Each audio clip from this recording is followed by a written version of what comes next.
I'm being paid by Starbucks now, so I have to make sure this is visible at least 6 times during any meeting. You're barely even open in Newport. You can only get, what, 5 people in there at a time? Wow. And out, and the bathrooms are.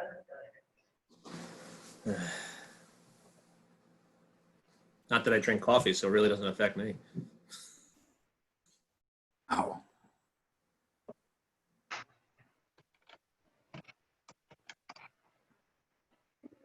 It's okay, Keith. I'm drinking your quota for you. Don't worry about it.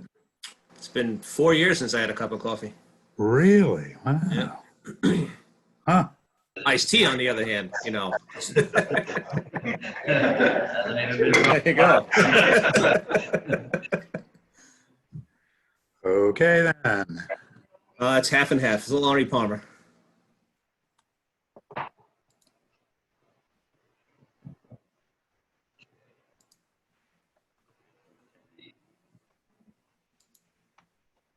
So we got everybody.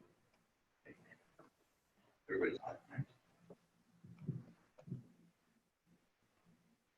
Roberts, we good back there?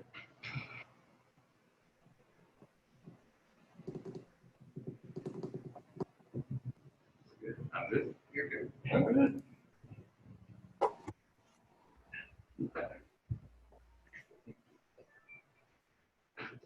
Great. All right. Good evening, everyone. Welcome to our August 11th Town Council meeting. It's a special Tuesday night following the holiday, so welcome everyone. Before we get started, for those of you at home, *6 will mute and unmute your phone, and *9 will allow you to raise your hand to indicate you have a question. For those of you that will be participating, calling in, we just ask that you state your name and address loudly for our town clerk, and we'll get going. What I'd like to do is stand for our pledge of allegiance and a moment of silence for our men and women serving on the way.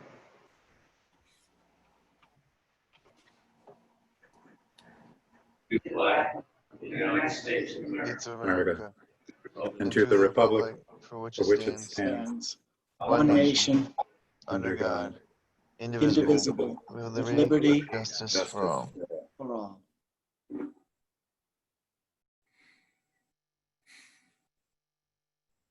Thank you all.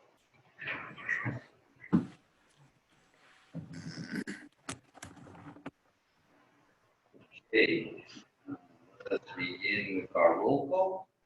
Ms. Jukusa? Here. Ms. Abbott? Here. Mr. Hamilton? Here. Katzman? Here, Mr. Kelly? Here, Dr. Ryan? here. Right Here. Thank you all. President's executive summary.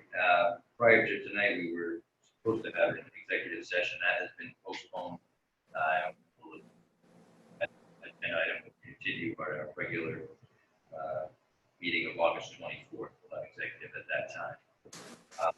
Also, I do wish, I'd like to just take a moment to wish Mandy a speedy recovery.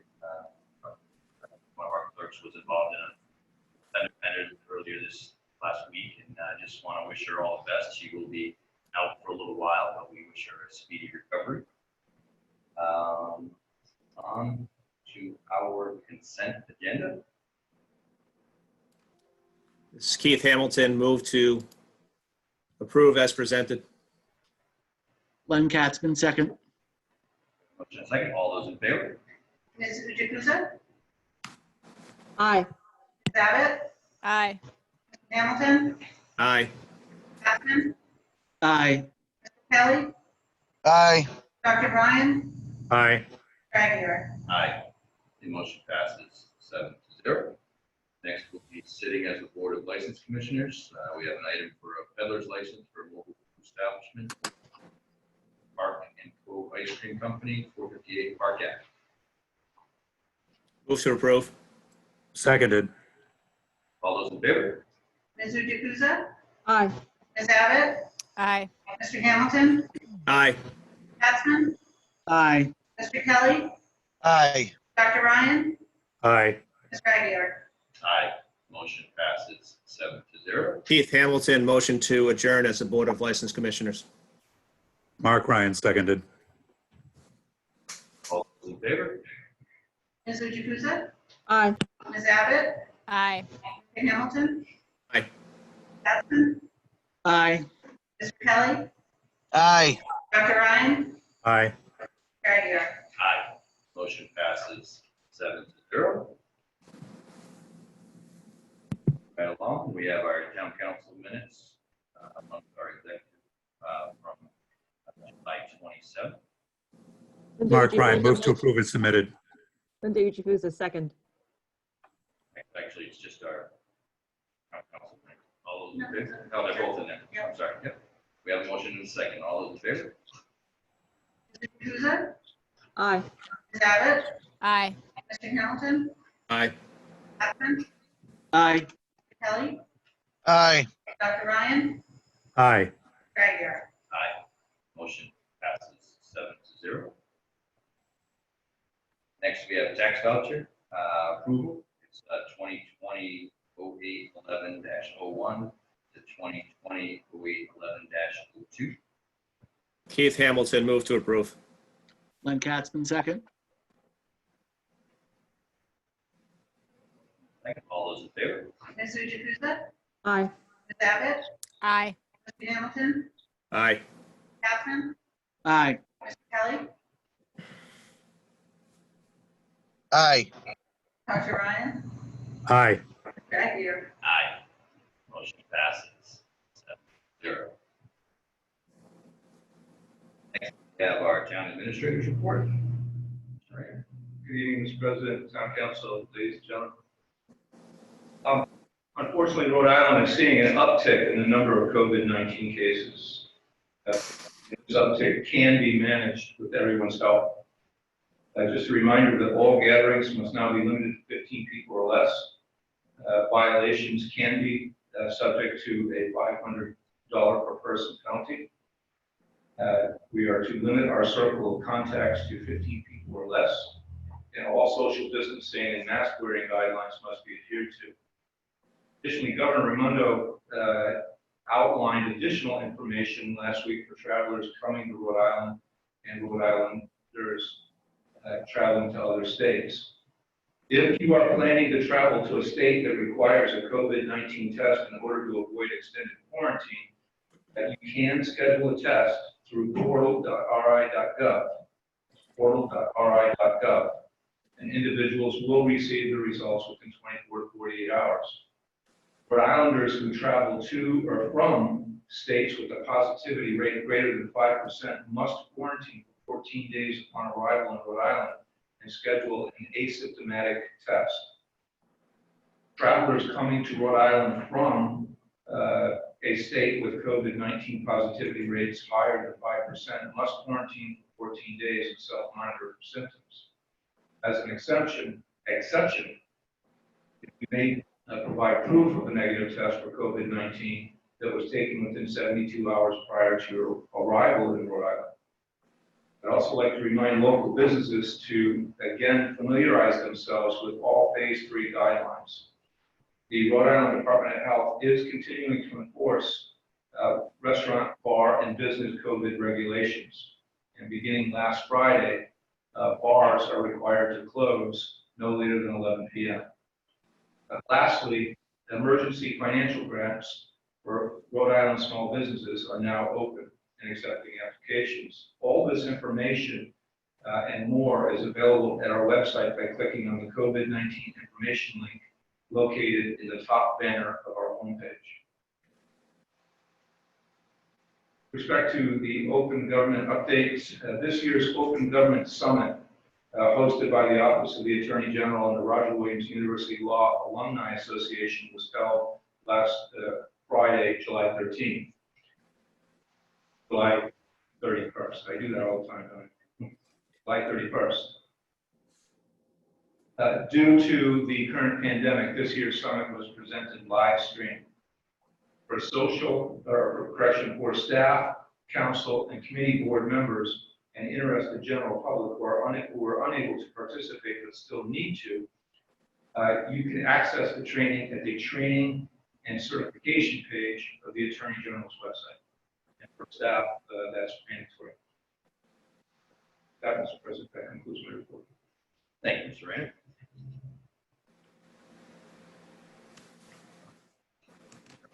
On to old business. Oh, sorry. Resignations and appointments. We do have one resignation from the Veterans Honor Roll for Chief Michael Knott. Move to accept with regret the resignation of Mr. Knott. Len Katzman, second. All those in favor? Mr. Jukusa? Aye. Abbott? Aye. Mr. Hamilton? Aye. Capson? Aye. Mr. Kelly? Aye. Dr. Ryan? Aye. Mr. Aguirre? Aye. The motion passes 7-0. On to old business. For items, for old business item number 1 and number 2, we actually need to continue those to our next meeting of August 24th. Both of those are needed until our next meeting. Do we need a motion to do that? Yes. Yes. I move that we continue the presentation by American Broadband and the presentation of the East Main Road Safety Assessment until the next meeting. Second, Keith Hamilton. All those in favor? Mr. Jukusa? Aye. Ms. Abbott? Aye. Mr. Hamilton? Aye. Capson? Aye. Mr. Kelly? Aye. Dr. Ryan? Aye. Mr. Aguirre? Aye. Motion passes 7-0. Okay. Next item will be our public hearing on the community electricity aggregation. Good evening, this is Richard Talipsky, 79 Cromwell Drive. I'm the Director of Business Development. We provided you a detailed brief on our plan on 27th of July. We published the plan on our website. We did the required public announcements. We provided answers to all the questions we received on our frequently asked questions page. And we're here to answer your questions, ask you to conduct a public hearing, and ask approval to go forward with the plan in the next step. I have with us tonight Patrick Roach from Good Energy and also Philip Carr, who is the New England Director of Good Energy. Thank you. Thank you, Mr. Talipsky. So will one of them just provide an overview of the aggregation plan for our listeners, just so we can get anybody who's listening in up to speed on what the where we currently stand. Patrick or Philip, I'll turn it over to you. Hello, this is Patrick Roach from Good Energy. Can you hear me? Yes. Yep. All right. Thank you very much for having me. My colleague Philip Carr actually won't be able to join us tonight due to a family issue that came up. So for the Portsmouth Community Force Aggregation Plan that we're having a hearing on tonight. Excuse me, Patrick, could you just speak a little louder? We're having trouble hearing you coming through the microphone. Okay, great. I will get a little closer to it. Is this a little better? Yes. Okay, thank you. So the plan before you is for the electricity supply for Portsmouth. And this would apply to any resident or business who is currently receiving their electricity supply from National Grid.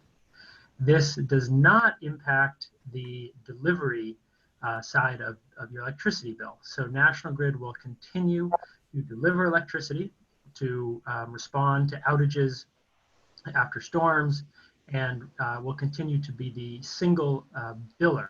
So everything will still come through a single bill. And today, each individual has the right to choose their own supplier. By default, it's National Grid. And you can choose, and that will get swapped out on the supply portion of your electricity bill. So most large businesses, probably the town's accounts, have done this. But for most residents and small businesses, they're still with National Grid, as their default supplier. So this program is a way for the town to bundle all of the demand of residents and small businesses and anyone else who's still on the default service with National Grid together, and use that economy of scale to go out and solicit a bid for electricity supply that will hopefully have some cost savings and could also use, if you want, could also use more renewable energy than is required by the state. And residents and anyone who's in this program would have the option to remain with National Grid for their supplier, and they would still have the option to go with anyone else, any other supplier, should they want. And people can leave the program at any time without any penalties. Where we are now with this plan is the plan is overseen and managed by the town council, and the town council would take the first step of approving a plan, and then it would go on to the state's Public Utilities Commission for them to review and approve. And after that approval process, then the town is able to go out to bid for the electricity supply. And it's important that at no point in this process is the town required to move forward with an electricity supply. With accepting it, the town can always sort of stop the process if they'd like. Yes, so this is the implementation steps that you see here.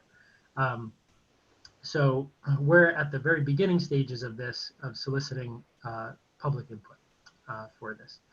And once the town is ready to go out for bid, and if you find a electricity supply that meets the requirements and the goals of the town's program, then we would start what you see here for number 7, which is a broad public education campaign where we want to make everyone aware of what's about to happen. Because if you are on National Grid's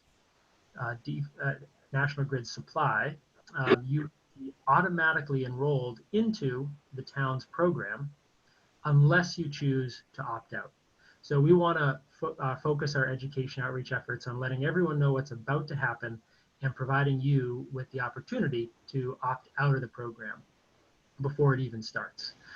But it's important to know that once it does start, people can still get out of it at any time without any penalty, no fees associated.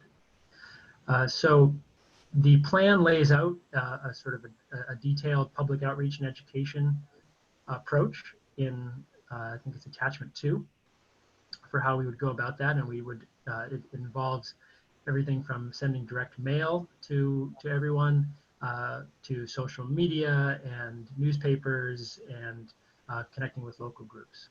So yeah, in terms of the other components of the plan here, we've talked about the eligible participants. Those are everyone who's currently on default or currently on standard offer service with National Grid, getting their supply from National Grid.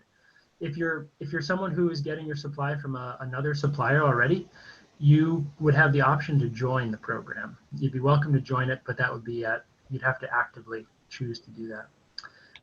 For oversight and management, that will be the town council. Town council will own the plan, and the day-to-day management will be done with the town administrators, town manager's office, in coordination with Good Energy. And that's my firm, Good Energy, who's been hired by the town. Our goal is to be an extension of the town and handle all of the legwork that's required and bring key decision-making to the town for you to do. So the idea is that this does not add to town staff time or incur any costs.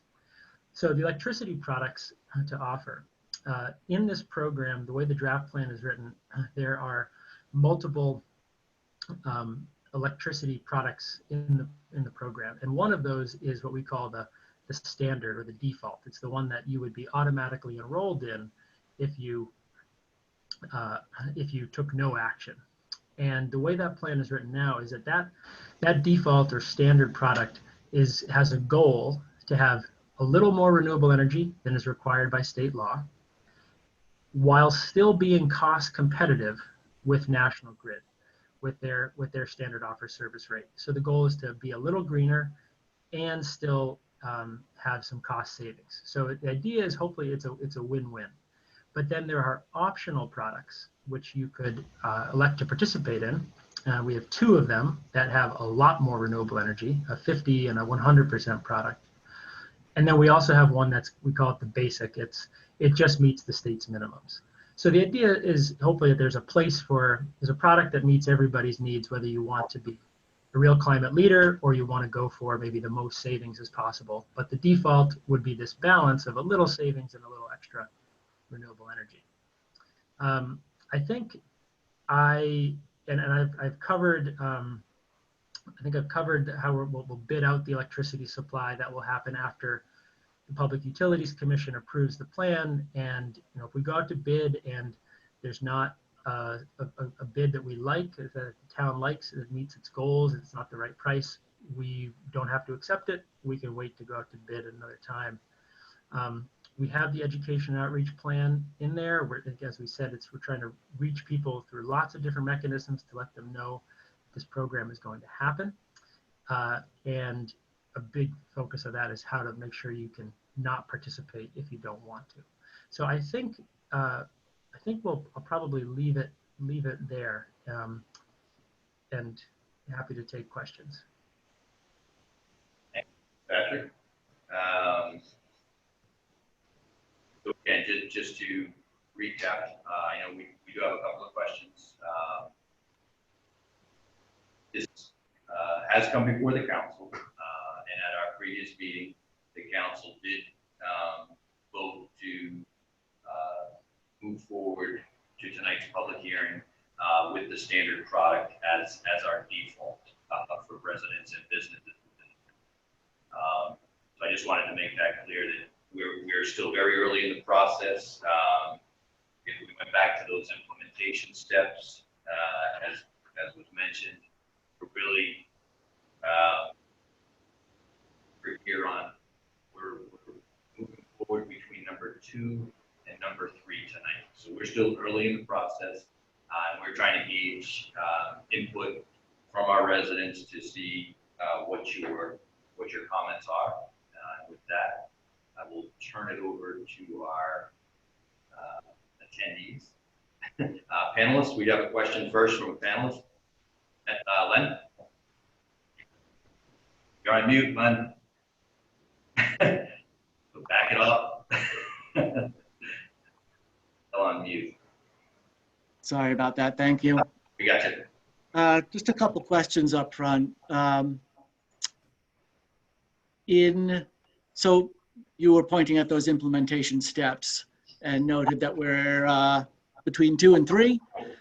One of the things I'm interested in being able to have clarity on is exactly how we enter into contracts and then how we can terminate contracts.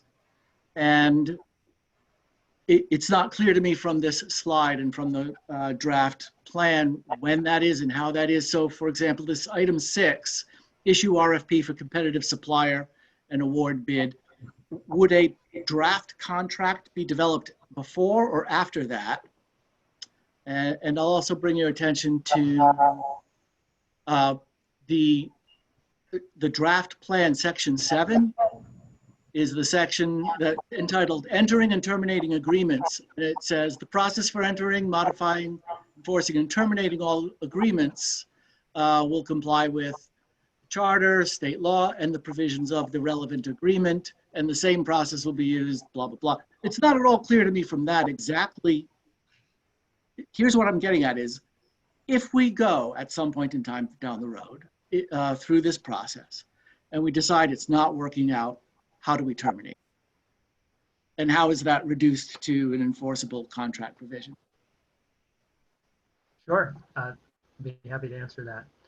So the details are about for entering into the contract and issuing the RFP are a bit more in section 4A about issuing the RFP and selecting a competitive supplier. So what we would do is after approval by the Public Utilities Commission, we would be coming back in front of the council to do a couple of things. One is we'd be looking to kind of finalize the specific requirements that we're looking for on bid day. So what that means is the standard product that we have here has a goal of having a little extra renewable energy and being price competitive with grid. We think, based on where the market is now, that would be about 10 percentage points of extra renewable energy. But we want to come back to you and say, closer to the bid day, and say, we think it is 10%, or maybe it's going to be 5%, or maybe the market has changed. So we want to come back to you and get your sort of approval ahead of bid day for exactly what we're looking to go out for to meet the goals of the program. And we're also going to be looking for you to approve a bid day representative. And that can also include the contract that will be signed.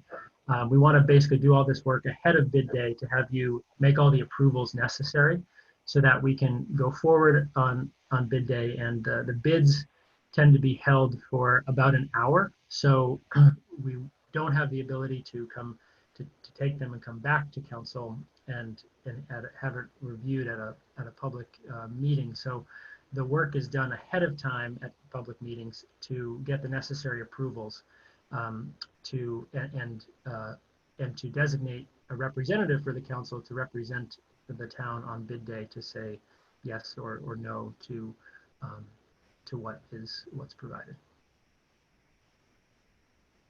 And then the termination you also asked for. So, Right. Yes. So the agreements are, the town would enter into usually probably multi-year agreement, maybe 2 or 3 year agreement with a supplier. Individually, you can, anyone can leave the program at any time.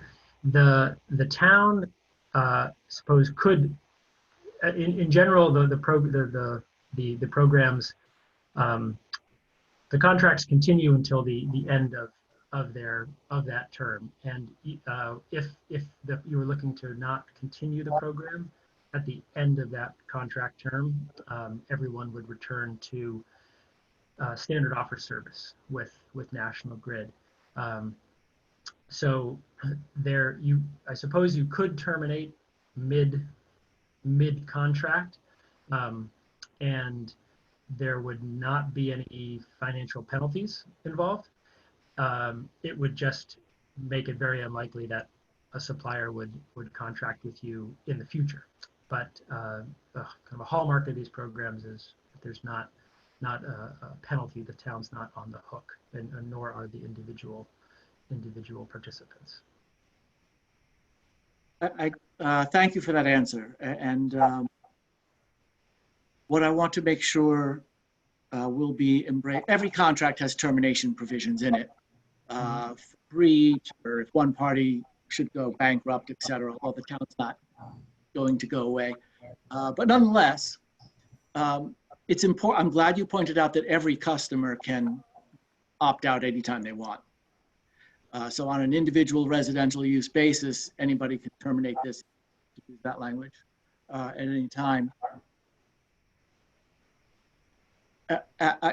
I get that you want the council to authorize a representative to be able to enter into the contract. And I have no doubt that our solicitor will be involved in reviewing any contract. I would still like the opportunity to, if not vote on, at least review and provide input to a binding document like that. Yeah, for sure. I mean, yeah, ultimately this is the council's program. So you have the right to do that.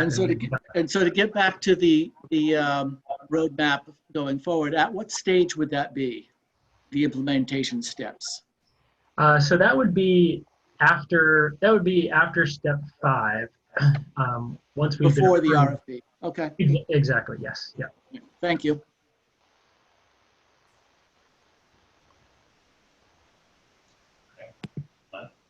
I have a question, Mr. President.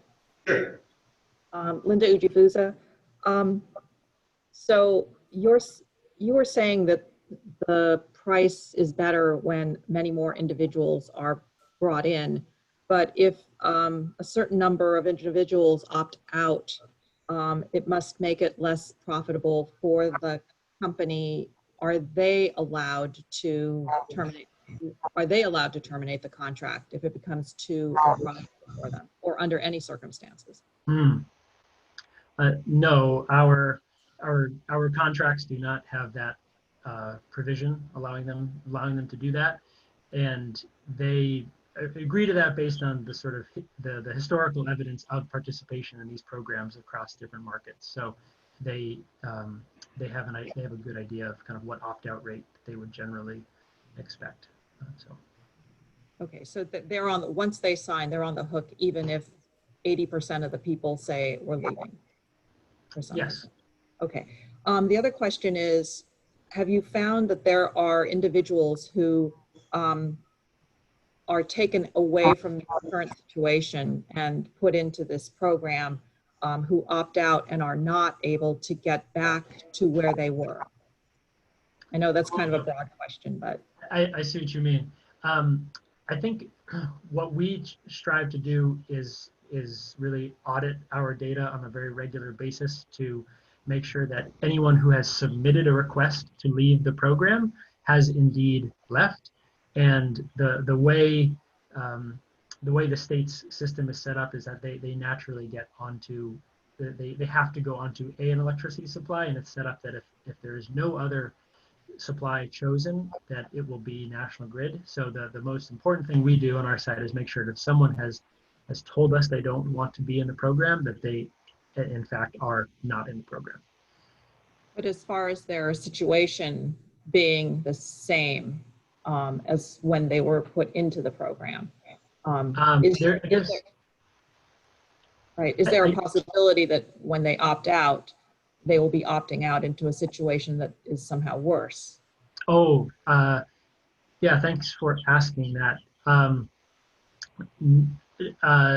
No, as it stands, they would be starting from standard offer service, and they would be returning to standard offer service. So it's your experience that no one has ever been opted out and landed in a place that was less favorable to them than prior to being automatically put into the program? Yes, correct. They will go back. They always go back to what they were on. Yep. And I guess my last question would be your experience in other towns. What have there been concerns or problems raised by the towns that have participated? And what would those concerns or problems be? Do you mean concerns once the program is, or I guess with actual implementation, or we also get just concerns about whether this program is a good idea? No, once they've signed on. Yeah, let me see.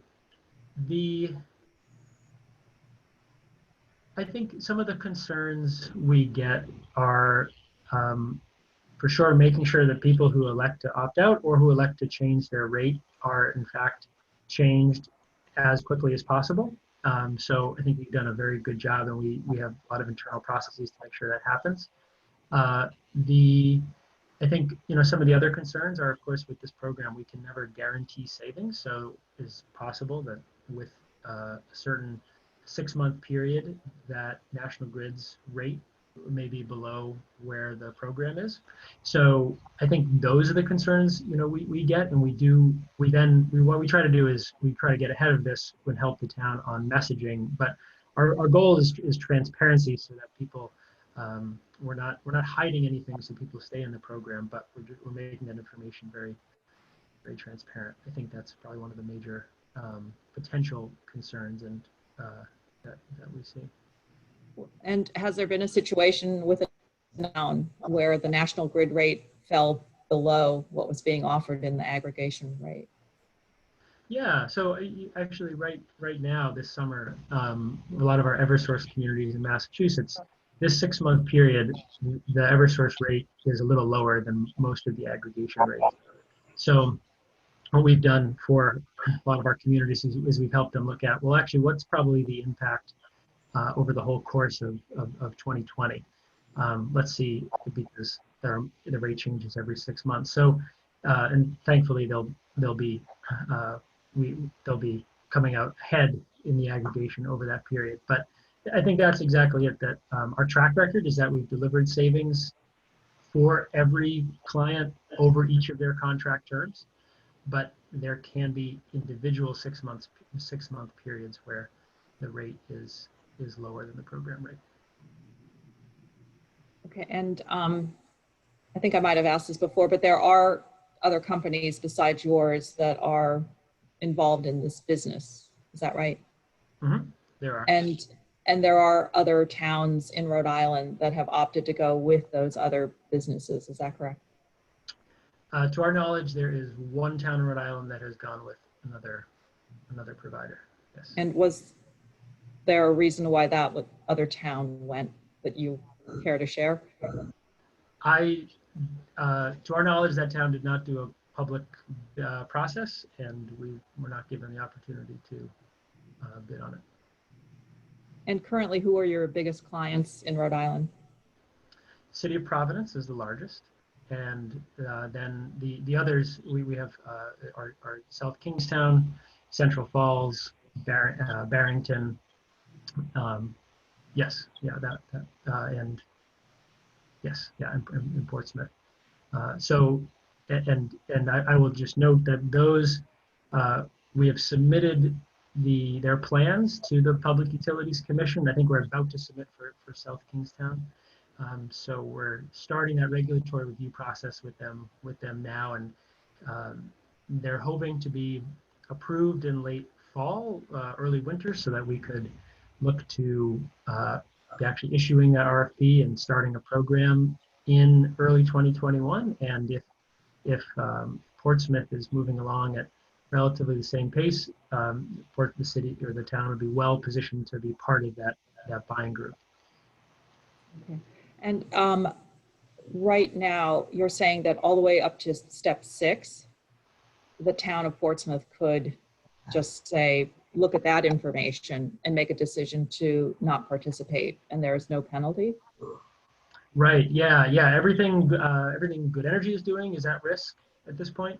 And so until you sign a electricity supply contract, you can always hold off. And we have had some clients in Massachusetts. The city of Gloucester is a good example. We waited at least 18 months to go out to bid for them because market conditions weren't right. So we want to make sure that what you sign is a good rate for the community, and if it's not, that's okay. Thank you. Thanks, Linda. Patrick, I just have maybe 2 questions. When you're going out to purchase or going out to bid from a supplier, are you bidding on overall aggregation, or are you bidding on like product aggregation? Does it matter if say Providence is going with the standard product and another community is going with a basic plan? Is everybody on the same platform, or do you go by the product? Does that factor in? So thanks for that question. What we do is that the decision about how much extra renewable energy you include is totally up to the individual community. So what the suppliers do is they bid on the base price to meet the state's minimum requirements and meet all the state minimums, and then they're also bidding the price for the additional renewable energy on top of that. So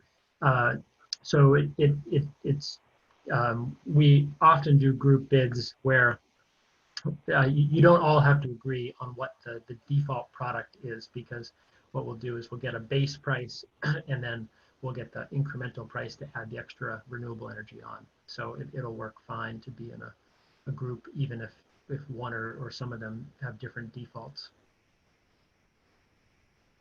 With the other communities, are you seeing a trend? Are they going in a certain direction? Are they going with a standard product, or are they going with just your basic product or something else? Yeah, so all the other communities we're working with in Rhode Island, the ones I mentioned, have approved plans that have a standard like this draft that has extra renewable energy. And I think they're basing that a lot on the track record that communities in Massachusetts have had doing something similar with us of being able to achieve those cost savings even with that. So that is the direction that those other communities I mentioned are moving. Okay, thank you. All right, I do not have any more questions. I know we have some hands up. Are there any other questions from councilors at this time? If not, I will turn it over to, I don't know which hand, but is it Paul? Paul? Okay, thank you very much. Some of my questions have already been answered. I did submit a list of questions to the town clerk. Hold on a second, Paul. I just need your name and address, please. Oh, surely, yes. My name is Paul Fredette. I'm at 213 Ethel Drive, Portsmouth, and I did submit my questions to the town clerk by email, but one of them was, what did extra mean? And you've answered that question as being additional to the state limits. My real big question is, how does this get funded by the town? What's the management cost to doing this? And has there been a management cost to do this? It just doesn't seem to come true in any of the documents as to what's going on there. The other question was asked by Ms. Fujifusa, so I won't ask that one on other towns. Okay, so on the management cost to the town? Yes, please. Patrick, can you? Yes, happy to. address The contract we have with the town requires that when you contract with the electricity supplier, that the supplier pay Good Energy a set fee of $1 per megawatt hour. So basically, it does not come out of the town budget. It's collected as part of the supply rate. So when we're talking about getting a rate that can still have some savings, that cost is built into that, and the supplier pays it to Good Energy. Okay, thank you very much. My concern was, another one that was raised earlier, was if one opted out, what would you be stuck with? Even though you're stuck with the standard rate, there's really some feedback there that if everybody was on the CCA, then the standard rate might actually have gone up as a result of that. But that's a very complex behavior. That's why I was concerned that the consultation be at least looked at, but I see that now. And I've also, my request 3 was answered about where the decision processes get made. I think this will have a lot of steam once it gets rolling, and therefore there won't be much opportunity to modify anything at the bid stage, but that's just an opinion. I will terminate my position on the floor at this point. Thank you. Paul.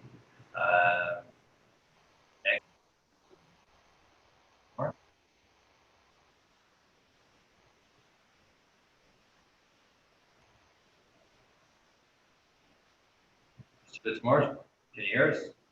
You're muted. Okay. Yes, I can hear you now.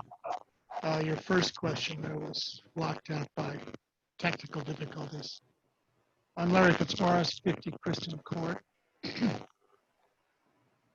This is the third energy program if I may use that term, the town of Portsmouth gotten involved in. First one most people never heard of was the East Bay Energy Consortium.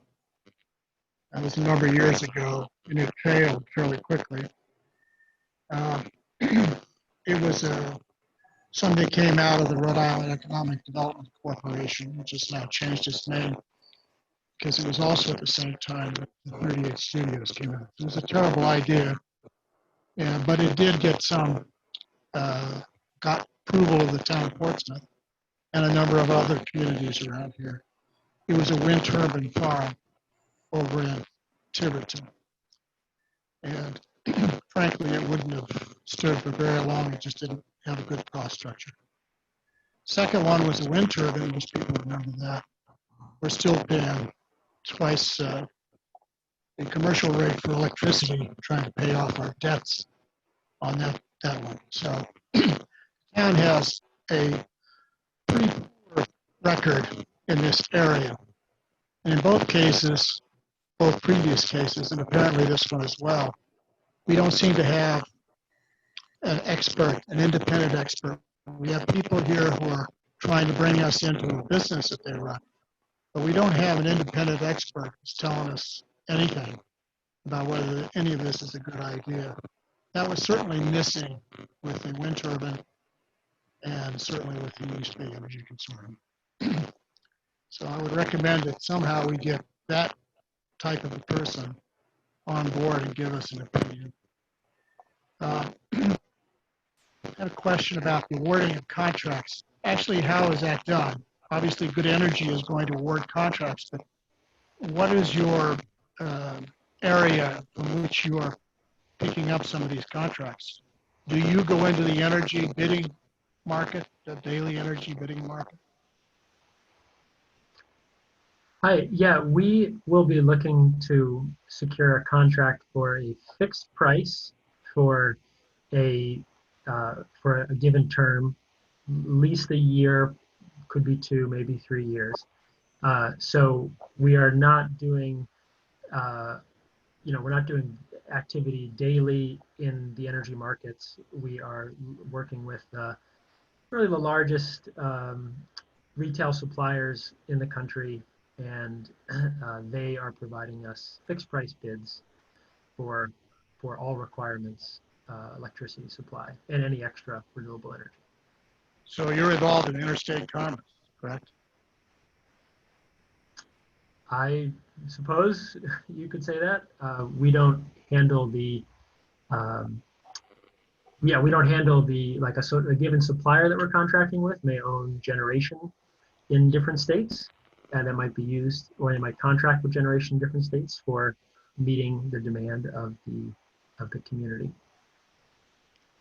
Okay. Next question is, in the past we've had companies that used to make phone calls to people and get them to switch over to their services. And when they returned to National Grid charged them a return fee. And I don't remember exactly what it was, but it wasn't cheap. Is National Grid going to do that for anybody that opts out?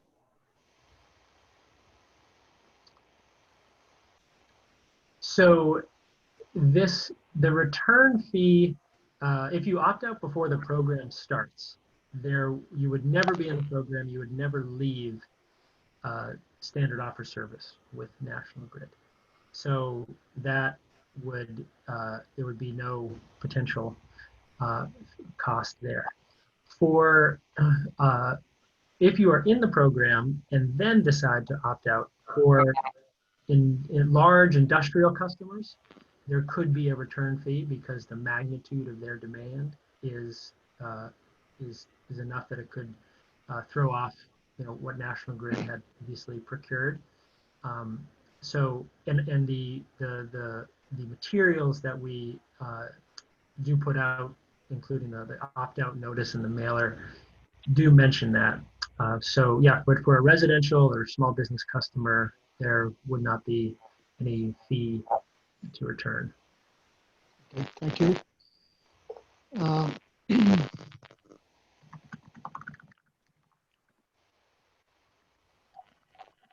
I take it that we're dealing entirely with Good Energy in this deal. There is no other company. You're the principal broker, and you're gonna obtain these energy suppliers, and that's the way it's gonna work, through contract, obviously. Is that the way it's gonna work? Yes, and just to clarify, the town currently has the contract with Good Energy to provide these brokering and consulting services.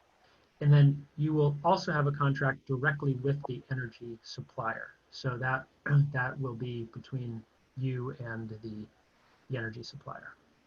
And I presume you get a finder's fee in your company. So as I mentioned, the way we are paid is that any supplier that the town chooses, whichever it is, will have to pay us the same per kilowatt hour fee. So that is how we are paid.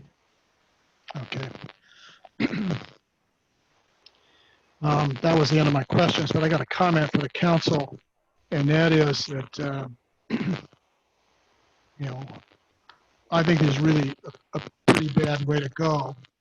You're using the power of government to try and force a decision on the people that, for whatever reason, haven't made it yet, probably didn't want to, and we're automatically shifting their electricity supply contracts currently held by National Grid to some other firm without their permission. I find that to be reprehensible. That's just not something the government's supposed to be doing.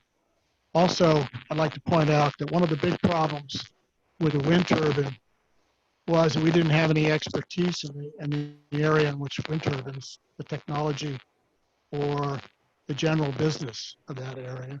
We made a lot of mistakes. Those things came upon us only after we bought the turbine. So, having an expertise within government for running a business, which is in part what we're going to be doing here, implies that we have a future of these sorts of things. The next step probably would be somebody come to us, wanted to force everybody to switch their cell phone contracts over to the town or something like that to save energy. So, yeah, this is an endless opportunity for government, but a road in which I would prefer it doesn't go down. So that's all I have to say. Thank you very much. Okay. Thank you, Mr. Fitzmaurice, for those opinions.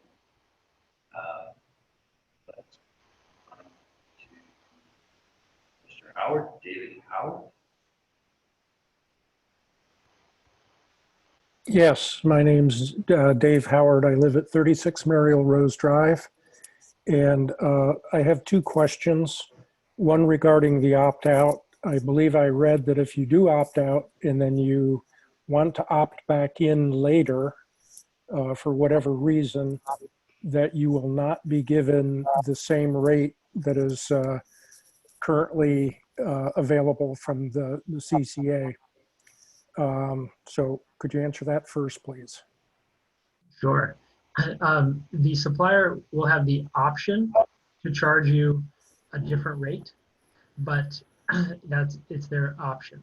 And the reason that is in there is that suppliers want to know that there is some sort of potential stopgap against people wholesale leaving for 6 months, and then 80% of the program leaves for 6 months, and then 80% comes back on. So they're trying to reduce the volatility. But in practice, what we've seen in our over 40 active aggregations in Massachusetts is that they always charge the market rate. It ends up being too much of a hassle for them to keep track of different rates, but it's really there as just a general deterrent against very frequent price switching, in and out. So that's the idea. Okay, thank you. The second question is a follow-up to Mr. Fitzmaurice's question. And that is, have any of your clients in Massachusetts or Rhode Island found the necessity to bring on staff to help oversee the public aspects of this project? To my knowledge, no. We do work with kind of a diverse array of communities. So some are very small towns who just don't have many staff in general, and then we have some larger cities who have a sustainability manager or something like that. And when there are staff available who are knowledgeable and want to be very deeply involved, we're happy to work with them. But yeah, it's been a hallmark is that our communities have not had to bring anyone on board to work with us to manage this program. Okay, that's it for my questions. Thank you. Thank you, Howard. I believe Steve Butler. With a hand up. Butler.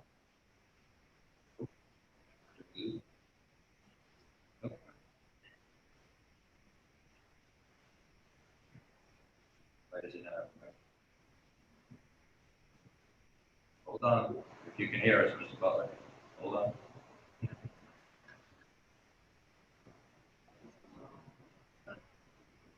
Can't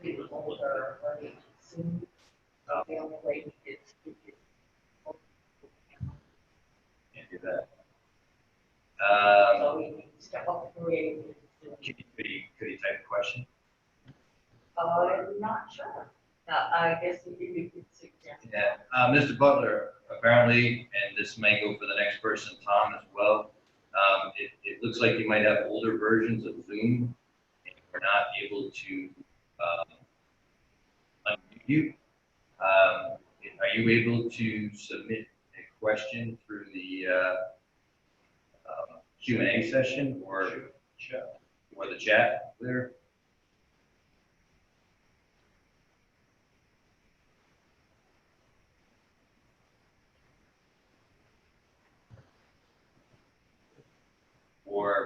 Or could you call in?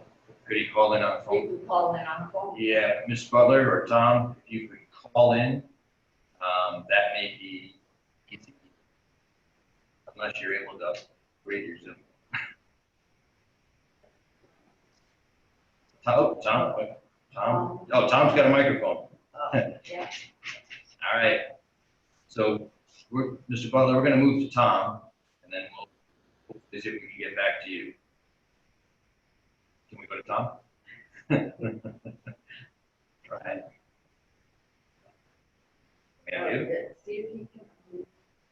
Tom. Oh, Can you hear me?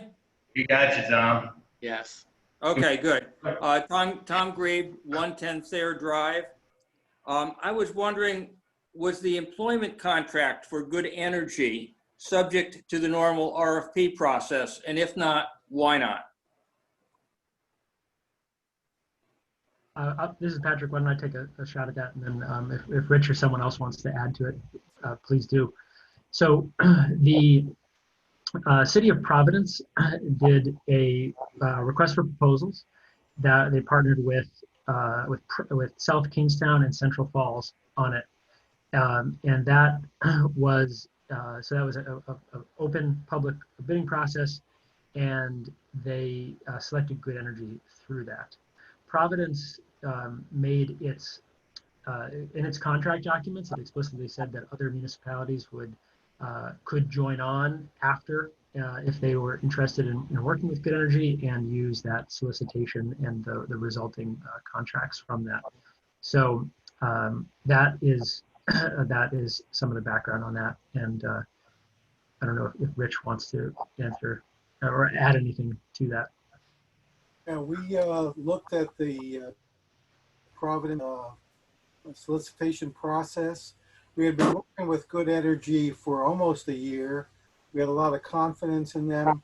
It was a no-cost contract for consulting, and our solicitor determined that we could go with sole source agreement. Okay, it bothers me a little bit that we don't know what competitive rates are out there. This is not a no-cost contract because we're going to be paying $1 per megawatt hour or whatever. We don't know what company B, C, or D might have charged us. Just a point.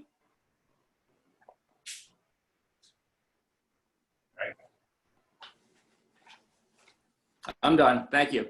Okay, all right, so thank you, Mr. Grief.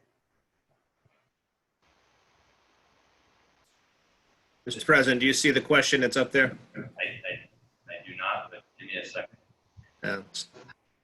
Patrick, it's how difficult, or is it possible, I guess would be the real question, Right. for folks with solar plans to opt in and sell their solar power to the selected supplier?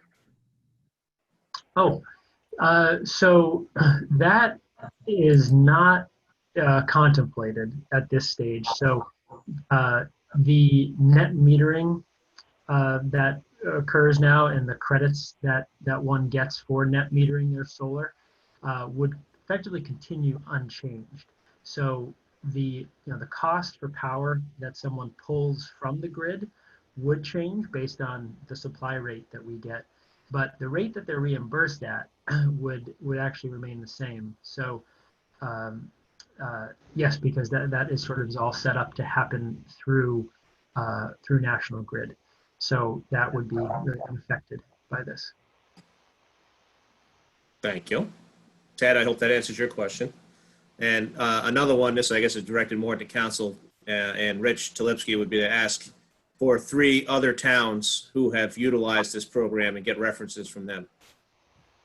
I know we've had a list of a bunch of different towns, but we could surely do that, and I think we will do that while the process is going through PUC review to see what our options are. We don't have any obligation to stay with Good Energy, and we went with them because we had such a good working relationship. They've worked very well with us, but that doesn't mean we have to go with them or have made an obligation to go with them. and if I could just get clarification from Patrick, because you used 2 different levels of energy. You said kilowatt and megawatt. I'm assuming it's $1 per megawatt, not $1 per kilowatt. Thanks, If yes, it's $1 per kilowatt, I want it understood. yes, it's $1 per megawatt, which would be 0.001 dollars per kilowatt hour. Sorry, $1 per megawatt hour, and then 0.001 per kilowatt hour. So that's it.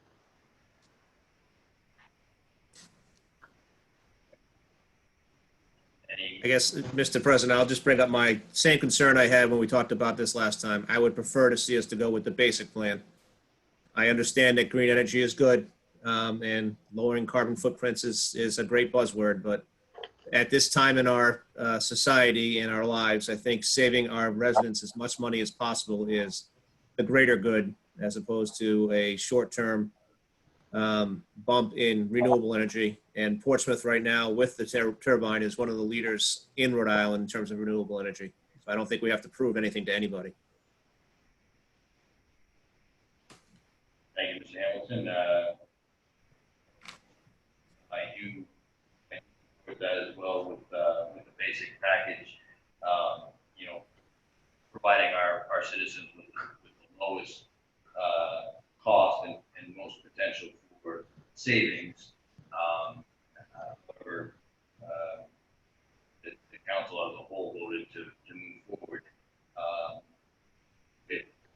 The council voted to move forward with the standard product. I think we figure out questions or comments and then again, before we submit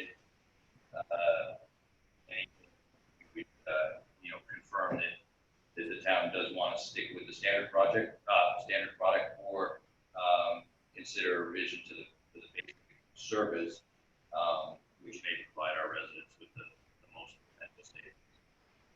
I do support where you're going with this.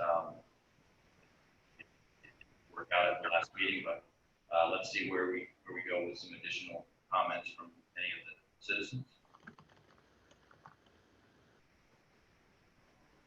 And Mr. Butler, I'm sorry. We don't even know if you can hear us. Is there a phone? What's the phone number that you could call?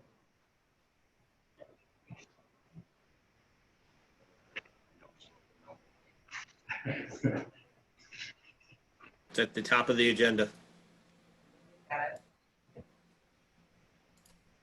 dial in the 996, or no. 888 Yeah, I'm sorry. I got it. 788-0099. The meeting ID is 996-8471-9966. And then the pound sign for us old people. Hashtag for you young kids. Well, we're trying to reach out to you.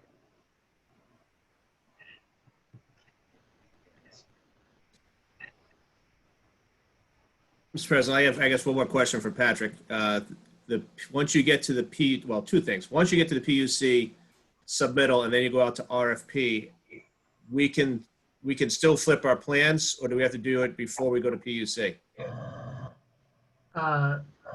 You'd need to change it before we go to the Public Utilities Commission. So what they approve would be what we'd be going to implement. And if there are any changes, we would need to go where it's a little unclear exactly what type of changes at this point would need to go back before them, because no plans have gone through the Rhode Island PUC at this point.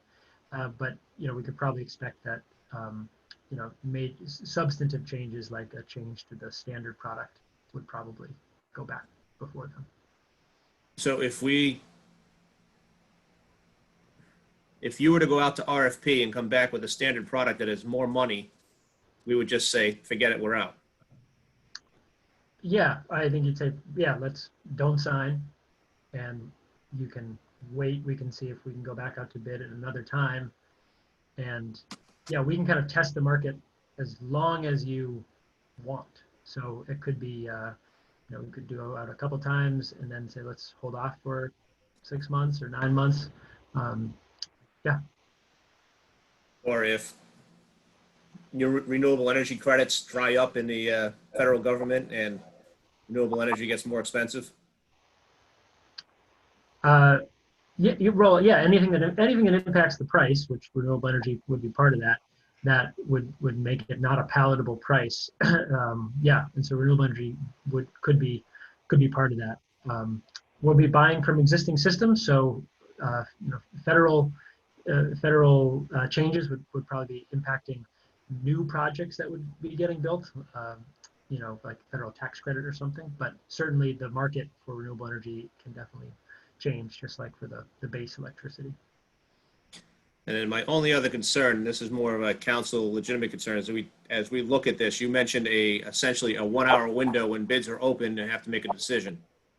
So the council would have to essentially give their responsibility to an individual, whether it be our solicitor or our administrator, to make a decision, but would be obligating the council to fulfill that decision. So I'm not really all that comfortable with that process, and would be more comfortable if we were to have a meeting and the bids were taken at that point in time for the council to up and down on it.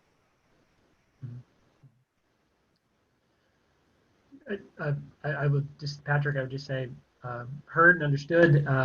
We've been able to have a very successful track record with a lot of our municipalities to be able to get them to the place of having confidence and having the right parameters to have someone go into bid day and make the decision. So we're certainly committed to doing the work up front to make you have the information that you need to feel comfortable.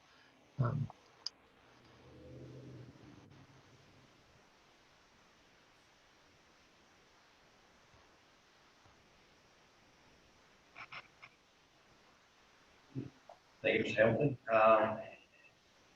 Brother, I think is get the question down, taking his hand down. Mr. Katzman has his hand up. Sorry, Mr. Katzman. I have too many little boxes here I'm looking at. That's okay.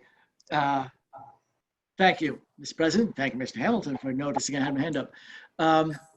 So my questions earlier were related to making sure that the details are really important. And the details will be in, the operative details will be in whatever contract is eventually entered into. And so I'll go back to chiming off of the comments made just now, I would also be more comfortable with a scenario in which the council sees contract. Ultimately, it is the council who will be held responsible for the actions of the town. And, we can only get so much degree of comfort, regardless of how much confidence and support we have for our town administrator and our town staff. Ultimately, I think we need to be involved in that process.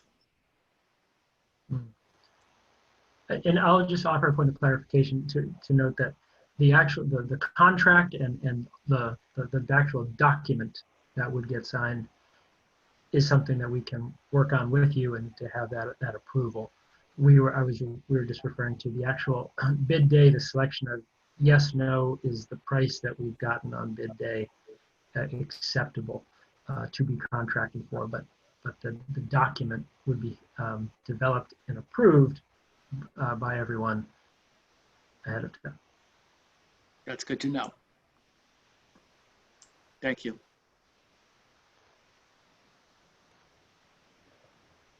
So it doesn't appear there are any more questions, comments from the public. Are there any more questions at this time or comments from councilors? All right.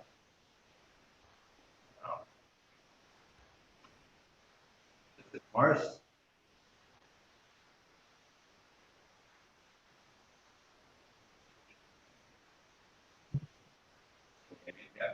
Yes, can you hear me? We got you. I just have a quick question or comment, actually. These contracts that are to be signed with Good Energy or through Good Energy, my understanding from reading this document that's been attached to this agenda item, the Portsmouth Community Aggregation Plan, is that it's not clear to me who's actually signing these contracts. Is this going to be the council that signs these contracts? Because I don't think the town administrator, at least in my reading of the charter, has authority to do that. This is Patrick. The council would be designating its authority to someone to sign that contract on that day, and our council, Jamie Rhodes, could probably comment on that a little bit more, but yes, our understanding is that is acceptable from that the council can delegate its authority for that. Yeah, but here in Portsmouth, our charter, as I read it, doesn't permit the town administrator to sign contracts. Only the council does. Ms. Morris, the council would be reviewing and approving, would be reviewing the contract, but I, as the council president, would be the one signing the contract. Is that what your concern is? So I understand you to say, because it wasn't quite clear. Yeah, you sign these contracts. I understand that, but I don't want a circumstance in which the town administrator, with apologies to Mr. Rayner, or any future town administrator, is negotiating and signing these on his own. No, I don't think that's what we're saying. I think, and I admit it is a little gray, and I think Mr. Hamilton was trying to bring this issue up about the actual decision on the bid supply, where that's something that the council would not be involved with at the bid opening. Is that correct, Patrick? Yes, that is correct. I suppose you are welcome to choose whoever you want as your designee that day, and to have multiple attendees. So it certainly could be the council president that is that designee on bid day. But I think what the problem here is, and what's getting lost in the gray translation, is you're expecting, or the entity that wins the bid is expecting a contract to be signed on the spot without council review and approval. Without, And- yes, any additional, yes, we will have reviewed the contract. Yep, previously. So if, let's say there's 5 bidders, there's, normal process, there's a pre-bid conference, they ask all kinds of questions, they go back up, they work out their bids, they send out their bids, and then we open them and we accept the bid. And that's like a paving contract. Mhm. With this process, are they going to give us the contracts that respond specifically to our RFP, and they can't deviate from the specifications in that RFP? Correct. There is no wiggle room on bid day. It is much like a paving contract in that sense of looking at, this is what we've said, give us your bid for what we're looking for. Yeah, still a little concerned about that. We do have another question that has popped up in the Q&A session. And you'll have to answer this one because I've got no clue. Will renewable energy come from sources that generate Class 1 renewable energy certificates? And will customers have their choice to purchase from suppliers generating Class 1 renewable energy certificates? Sure. So just some background on Class 1. The state of Rhode Island's renewable energy requirements that have to be in every energy supply, there are a few different sort of types. And Rhode Island New, which is basically the Class 1 designation.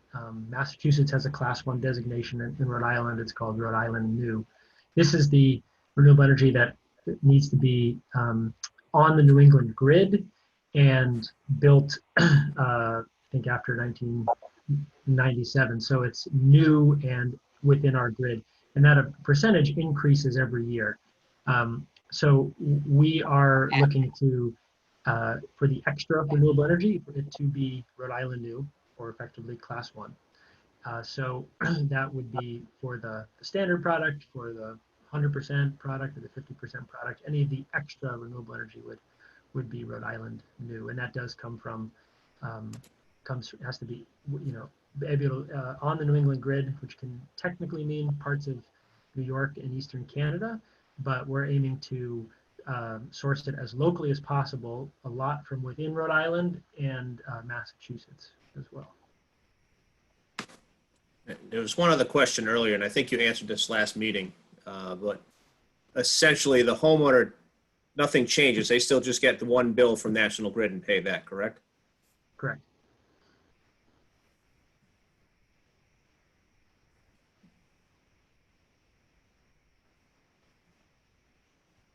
Okay.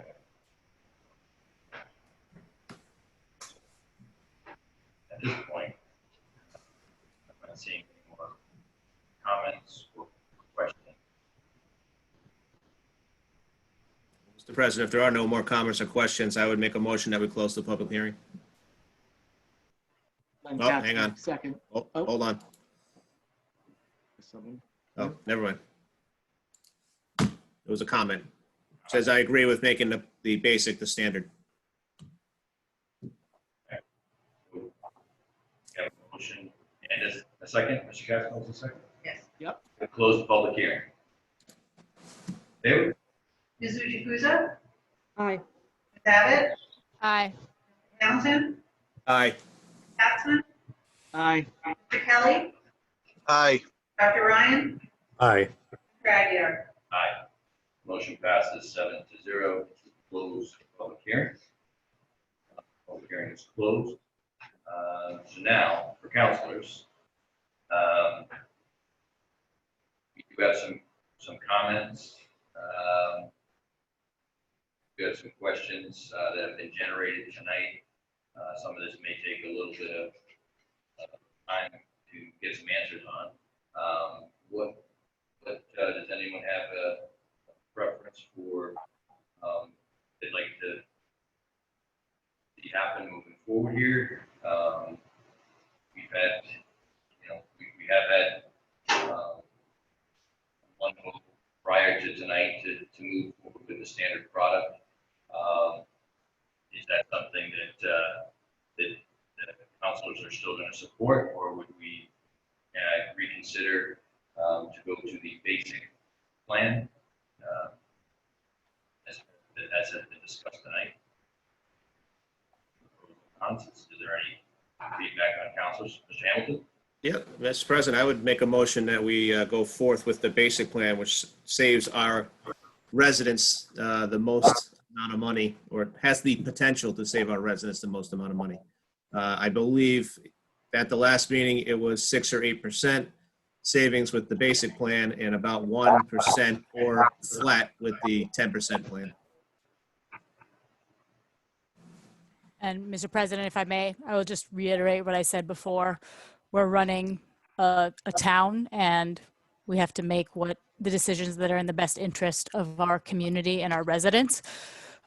And that's not always maximizing savings. The goal of this community aggregation is also to increase our renewable energy participation. So I think it's important to balance both of them and pick the default product that maximizes the benefit to our community. And I think that is a standard product that is identified right now. People have the option to opt out of the program altogether. They have the option to maximize their savings, and they have the option to increase their renewable energy participation. I think the responsible thing to do is for us to balance the two objectives here, which is aggregate our buying power of energy so that we can realize some savings, but increase our renewable energy participation, which, as the mother of 2 young children who I see growing up in a world facing climate change and a lot of other issues, I think it's important to do our part and to be a role model and show that we're taking the steps necessary to do what we can to guarantee or to try to ensure a better future for our children.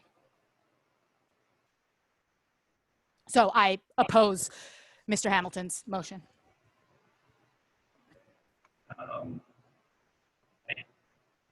We have a motion. There's no second. There is a late hand up from a phone call. I don't know if you want to take this, even though the public hearing is technically closed.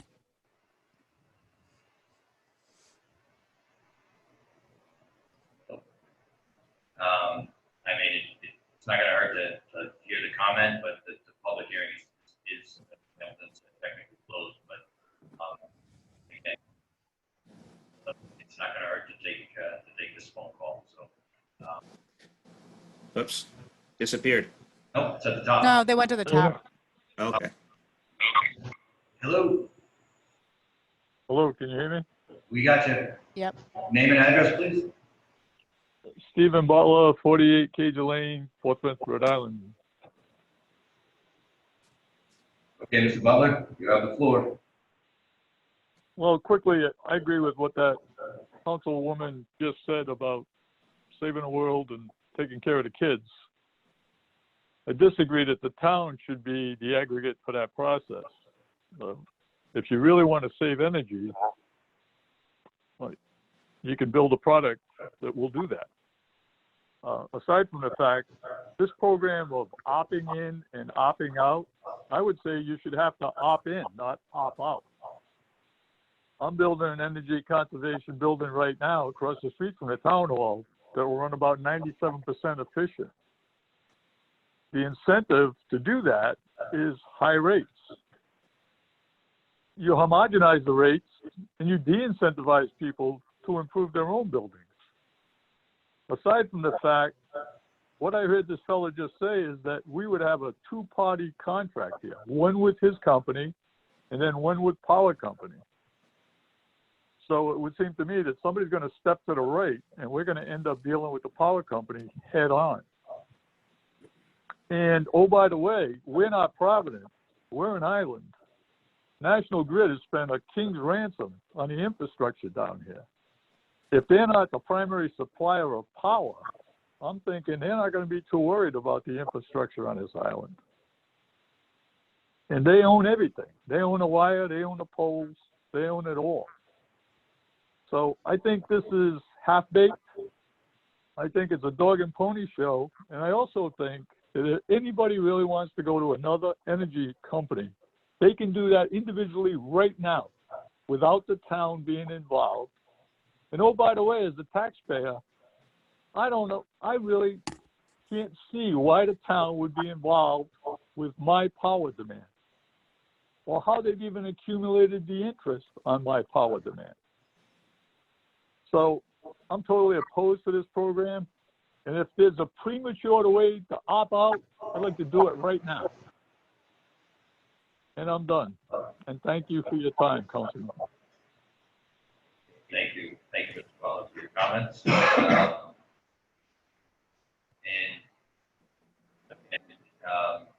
mean, at this point, we do have a motion by Mr. Hamilton to consider the basic plan. However, we do not have a second, so motion fails. And currently, our town default product will be the standard product as we continue through this process. I think, as you've heard tonight, we still have some work to do before we get to any signing of contracts. We still have some opportunities to do some homework on our end to make sure that we are doing things that are in the best interest of our citizens. And so, again, we have not committed to anything. We are moving down a path as has been clearly laid out tonight.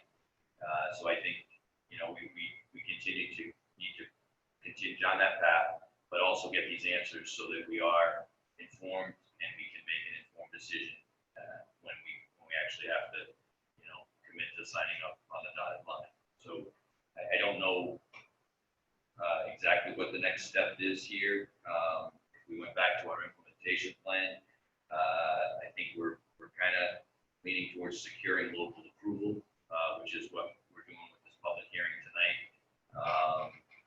And then now we would be preparing to submit a plan to the Public Utilities Commission. Is that correct, Patrick?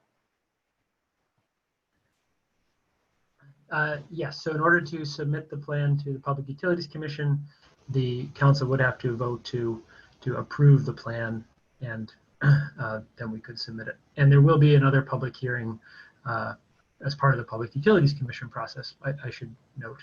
But yes, we would, in order to submit it, we would need the town council to vote to approve it. I move that we approve the plan and submit it to the Public Utility Commission. Linda Gifuza, I second. I just want to add that the whole point of the aggregation is that a big group gets a better price than individuals. And that's what we're trying to do for our citizens, just as if we were Canada and negotiating as a country for our drugs, they would be a whole lot cheaper than they are in America. And so although people seem to feel there's some benefit in acting as individuals, in this case, just as in drug prices, it's better that we negotiate as a big group on behalf of our citizens. And I believe that would be the best thing to do. I also feel that going all the way up to step 6 is us doing homework and research that builds on what the work already done and is highly justified. So that's the reason I'm seconding and in favor of this motion. But before we vote, I would like to ask Patrick one question. Patrick, from the implementation steps, what is the time frame if a package were submitted to the Public Utilities Commission? How long does it take to get a decision from the PUC? So we don't know the answer exactly, but we've started that process off with a couple of the other communities that we've mentioned, and the PUC seems very amenable to trying to achieve approval expeditiously. So we are hoping, I think, if you approved it tonight, we'd probably be able to submit the plan. There's some specific filing things that need to get prepared to get it to the PUC. We'd be submitting it in a couple of weeks, and that would we'd be hoping for approval, I think, sometime in November, probably, and then we could be looking at the market. And the winter is often a very good time to go to bid, so a December or January bid could be very likely, with a program starting maybe say in February. So that entire time that we're at the Public Utilities Commission, we can be working in parallel to work on the contract and some of the other pieces we've talked about. Okay, so it sounds like the short answer is about 8 weeks. We're about halfway through August, so you really got September and October. So we'd have around 8 to 10 weeks before we may get a final decision from the PUC or a PUC issuing an order to approve the plan. So in that 8 to 10 week time frame, the town would have the ability to do some additional due diligence, get some further clarification and answers to some of the questions, or hopefully all of the questions that have occurred tonight. I think I think the concern or something that we as a council have to figure out a resolution on is the competitive supplier and bid award, because that is something that unless I'm missing something, we don't currently have a mechanism that would transfer power to an entity to award a contract if the contract had to be issued contingent to the bid opening, which is not part of our council meeting and we wouldn't be privy to. So I don't know how we get around that, or not really get around it. I don't know how we address it. Getting around it sounds like it's the wrong terminology, so don't quote me on that, anybody. But how to address that is something that I think is a sticking point that we need to get some advice on from our legal counsel. That's my take on it. I don't know if you guys have any thoughts on that.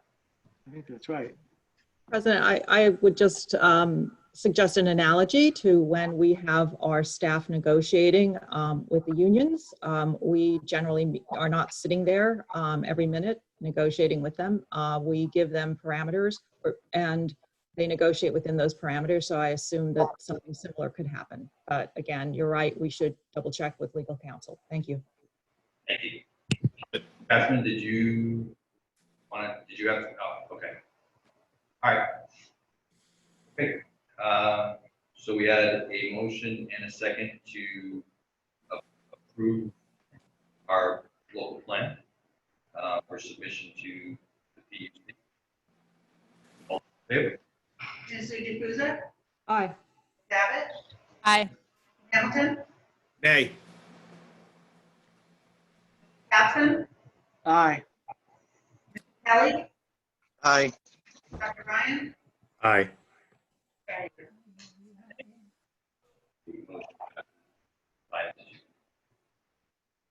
I didn't hear that vote. Can you just say it out loud, please? You didn't hear the nay and the 5-2? No, I did not. It got cut off. Oh, sorry about that. Thank you for clarifying.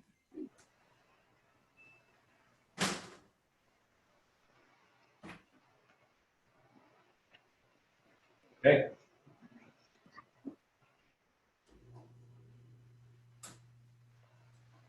All right, we are moving on to new business. First item is a request for support and funding match for a revised grant application to the Van Buren Charitable Foundation. Ms. Abbott? Hi, good evening. Sorry, I'm opening the agenda item. I submitted a memo, but I think it was back in January, we discussed the original grant submission, which was to complete, design and public engagement process for the design of a community center for Portsmouth. Sitting here at home, life looks a little bit different than it did back in January. A lot of things that have changed. The Van Buren Charitable Foundation also put all their grant applications on hold until this fall. I think they're just starting to review applications in August now, and they'll have a rolling application. So as we went through this process, and I'm observing what's going on with COVID, and then after Mr. Kelly's agenda item at our last council meeting, recommending that we put in a bond measure to try to fund some of this deferred maintenance that we have associated with our parks and recreation and open space properties.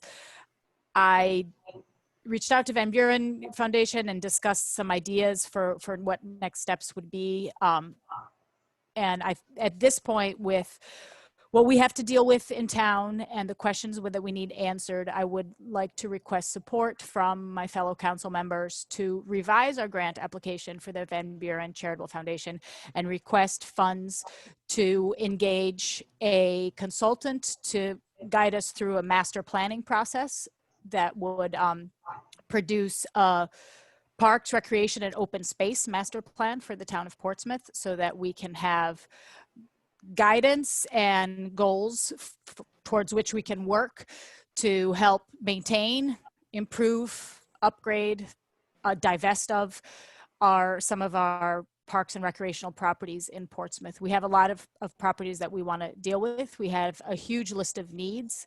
We've taken 2 very significant steps in the right direction in completing our facilities assessment and completing the community needs survey earlier this year. And I think the next step is to formulate a plan that, outlines our goals and objectives and steps to reach those goals and objectives over the next 5 to 10 years. That plan can then, inform our council and our town administrator and be incorporated into our capital improvement program, so that we can adequately prioritize projects, identify the right projects to do, and plan for how we're going to fund these projects. Because without a plan and without funding, then we're never going to deal with issues like the Quinnick Island Christian Academy, the Senior Center, Elmhurst Park, which parks to upgrade, Mountain Hope Park. All of these properties are extremely valuable. They contribute to the quality of life in Portsmouth. They are valued by our residents. We need to be good stewards of these properties, and we need to have a plan for how to maintain them and to, preserve them for future residents of Portsmouth. I do not know the details of the grant application yet. That will be revised once I have your support, and I will share it with my fellow counselors if they want to review it before it's submitted. We do not make that public because you don't generally make grant applications public. But I am requesting a up to $25,000 match from the town to be included in the grant application to support the funds that we are requesting from the foundation. Okay. And I'm happy to answer questions if I can right now. Okay. So, Ms. Abbott, you don't have the actual grant application, so it's kind of hard for us to know exactly what we'd be looking at. But where do you propose to get this $25,000 from? Our budget So, is tight. yep. I discussed this with Mr. Rayner, and he thinks that there's room and we have options. So I will defer to him and let him take this question. A couple things on the agenda tonight are talking about additional expenses. I think this is an important next step in the development of our open space and our recreation properties. Something that we hadn't thought through earlier in the year. And what I would recommend, right now, it would be easy to say, well, let's take that contingency, but we don't know what the effect of COVID is going to be on the budget. So we don't need this money right now. What we could do is we could approve this in principle. And as it moves forward, in parallel with security of our current budget, we will know late fall, early winter, what is happening with revenues in Portsmouth and whether we are going to need to make use of the contingency fund and or the COVID fund that we had set up. If we don't see a significant drop in the revenues, then there is a source of your money. If we do, and this is important, then what we can do is there are areas in the budget where we would defer. For instance, we would look at, we don't buy all our capital all at once. We have a capital plan that you approved, and that goes throughout the year. We can defer some of that until the following year and identify where we can pull this action. So I would recommend looking at this, approving this, and let's make the financial decision a little bit later in the fiscal year when it's a little clearer as to whether we.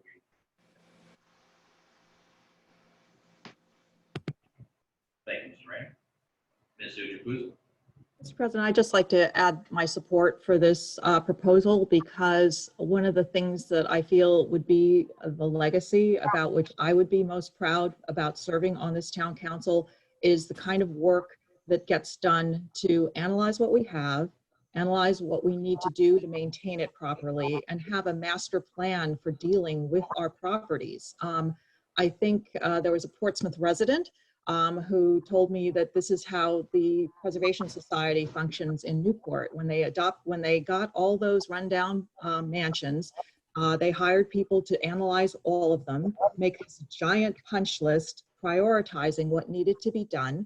And over the course of 20 years, they've been going down that punch list to make sure that everything's getting done properly because they have analyzed things and come up with a master plan. And that's the kind of behavior that I think would serve this town the best. Otherwise, the alternative is to have people introducing pet projects, having what sounded kind of good disintegrate and not fit into a supportable, sustainable parks and recreation and open space plan. And so I really believe that it's important for us to spend the money to do this. Otherwise, we're, flying by the seat of our pants most of the time. And you can see what that has done to our buildings that are in such terrible repair that we are being told it's better to tear them down at this point. So it's just really, really, really important that we do this kind of analysis and planning. And that has just become more and more obvious to me as we've gone through COVID and seen also the need for really well-run town properties and recreation and open space. And Newport did something similar years ago, and they have really benefited from this master plan as well, because when you apply for grants, every grant has the extra added benefit of fitting into a plan that makes sense. And this very much impresses grantors. And so I believe that it would really help the town to get the kind of money that, let's say, Tiverton has just gotten for its beach. Grinnell Beach, things like that. It just helps us, and it will be an important legacy, I think, for us as a town council to put forward. So I would second the motion to move forward on this. Thank you. Great. Thank you, Mr. Ujapuzzi. Mr. Catherine, you have your hand up. Thank you, Mr. President. I will also be supporting this. I was unsure until I heard Mr. Rayner discuss how we will approach it financially. So I'm glad that we have a plan for that.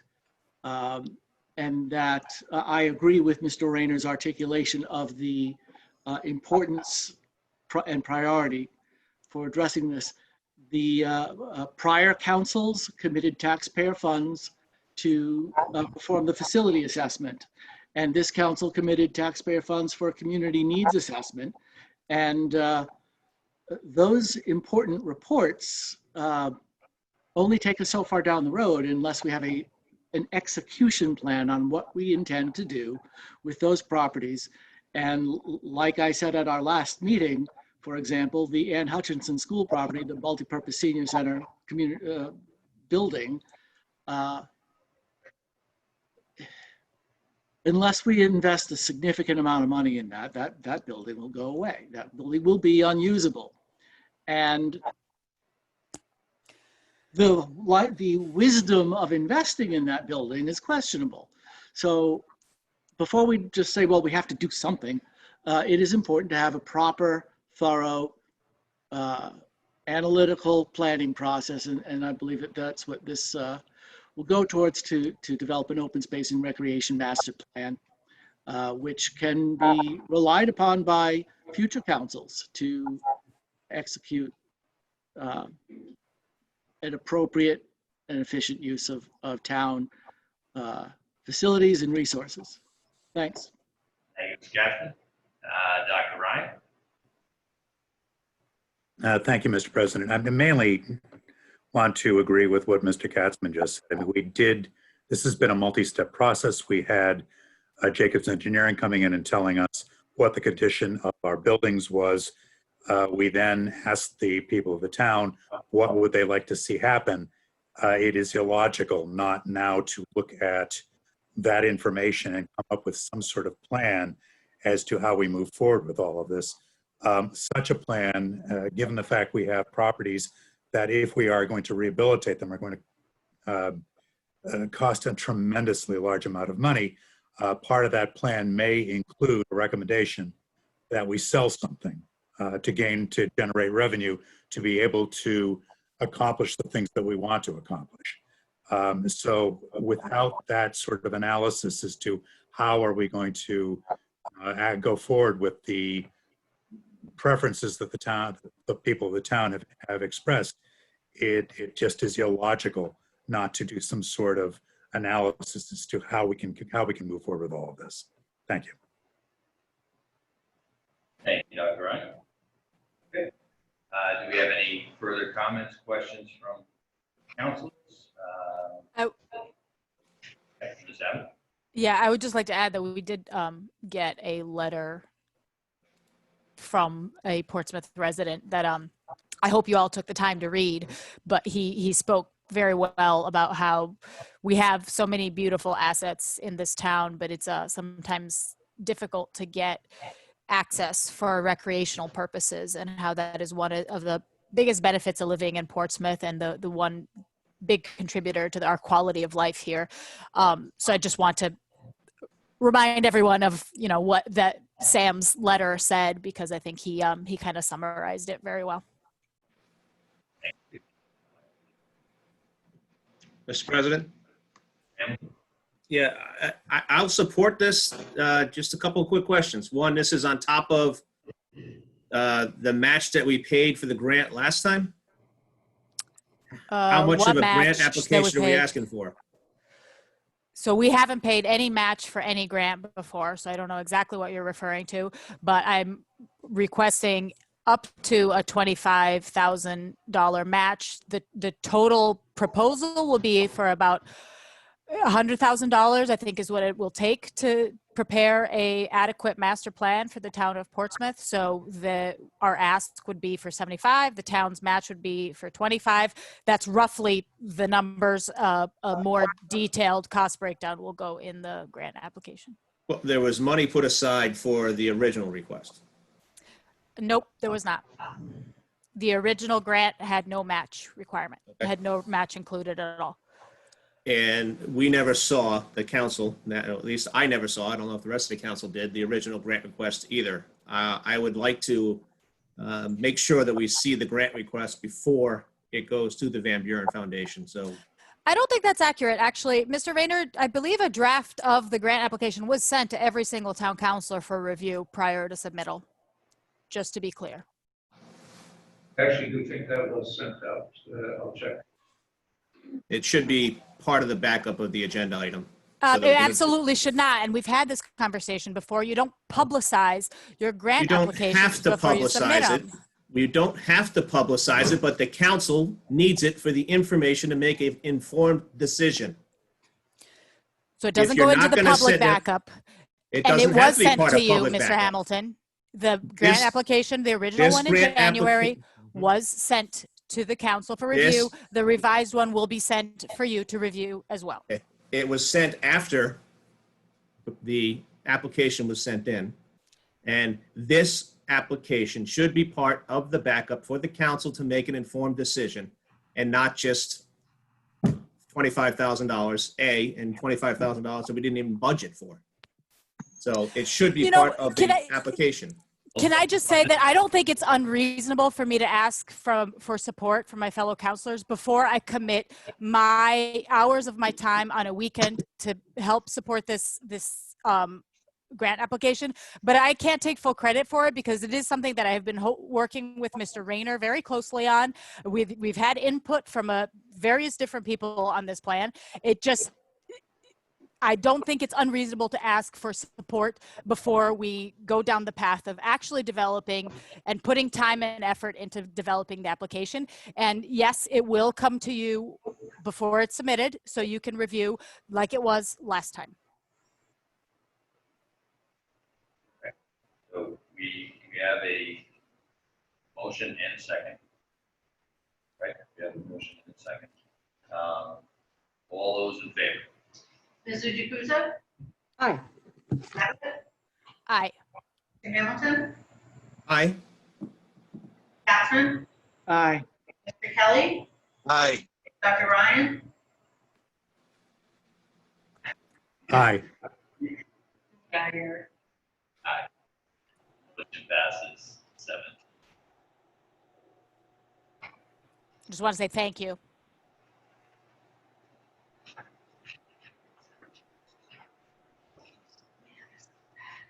Okay, give me a second here. Clear the clutter.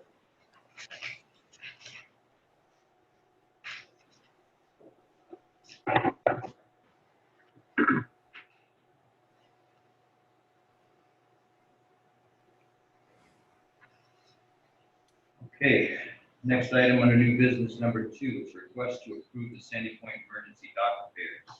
Mr. Woodhead. Council President, members of the council, can you hear me? Yes, sir. Yes, we can. Okay. Council President, members of the council, what you have before you is to award the Sandpoint emergency dock to the lowest qualified bidder. As you can see in the tabulated data that Regan Construction was the lowest bidder. The town budgeted $145,260 for this project.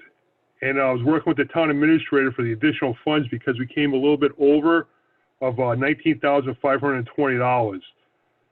So I would just like to, maybe Mr. Rainey could talk about where we're going to come up with the money for the $19,520. Mr. President, this is the second item I alluded to when I was talking about the previous agenda item. This is an extremely important project. Sandpoint Dock is the dock where the police and fire boats land at Prudence Island. It is in desperate need of renovation. We have, obviously, I still call it the new police boat, but it's not that new anymore, I guess. It does have a newer engine. And the fireboat that we procured will be online later this fall. It's important that we do this job. We did our due diligence, unfortunately, between the time that we submitted, we executed the RFP and the time that we got the bids. There were some prices that went up unexpectedly. And the anticipated bid did come in a little higher than we had forecasted. I would suggest and recommend that we do the exact same thing here. Again, we do have a substantial amount of money in our contingency fund, but there's no need to look at that now. Let's look at, let's go ahead and award this. It doesn't all need to be paid right away. And as the fiscal year progresses, we'll be able to make a more educated staff or look at where we draw the extra funds from. Right now, I would say that we'll probably, revenues have not been affected so far.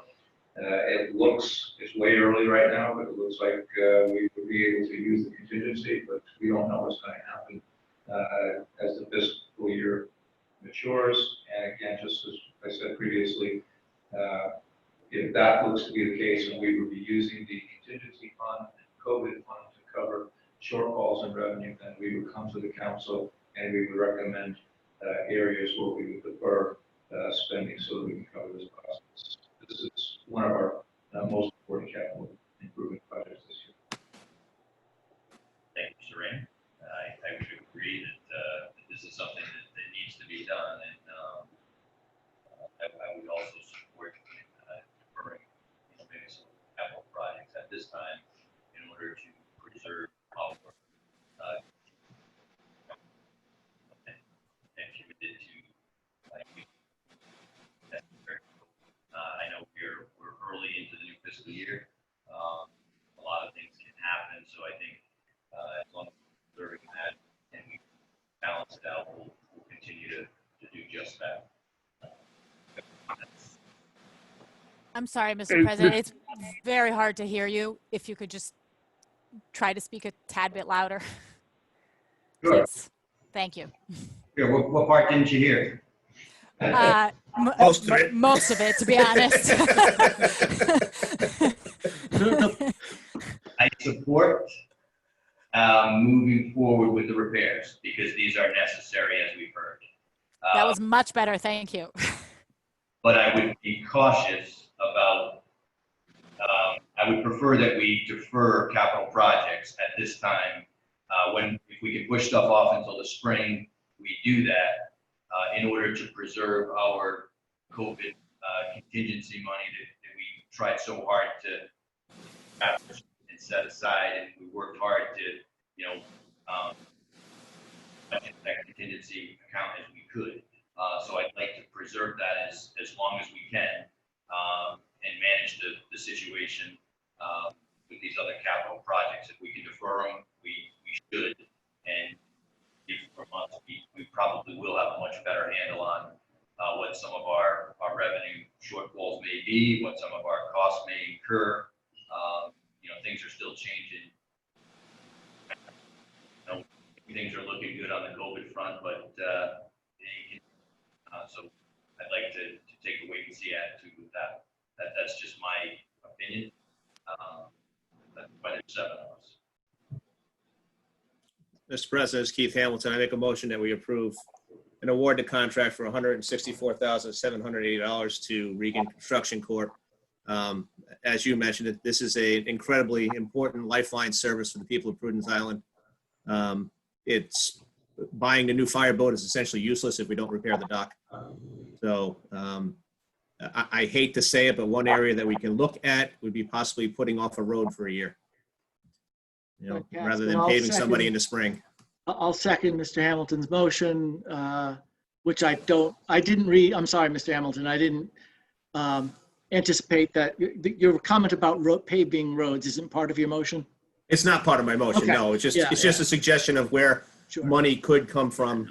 One road can cost $20,000. This is a critical project. It's frankly a health and safety project, and so I will support it. So I second the motion. I thought there was another question. What is it? Yeah, hands are down now. So Yeah, I'm good. Thank you. we have a motion and a second. All those in favor? Mr. Jukusa? Aye. Babbitt? Aye. Hamilton? Aye. Capson? Aye. Kelly, Aye. Dr. Ryan, Aye. Geiger. Aye. Motion passes 7-0. Thank you very much. Thank you, Brian. Thank you, Brian. Now, on to new business number 3, discussion and approval of the town council fiscal year 2020 goals for our town administrator. I know this is my item, but I would like to thank Ms. for pulling some of this together, pulling all of this together. We do have a memo as part of the backup, which outlines some suggestions. We also had, as part of the backup,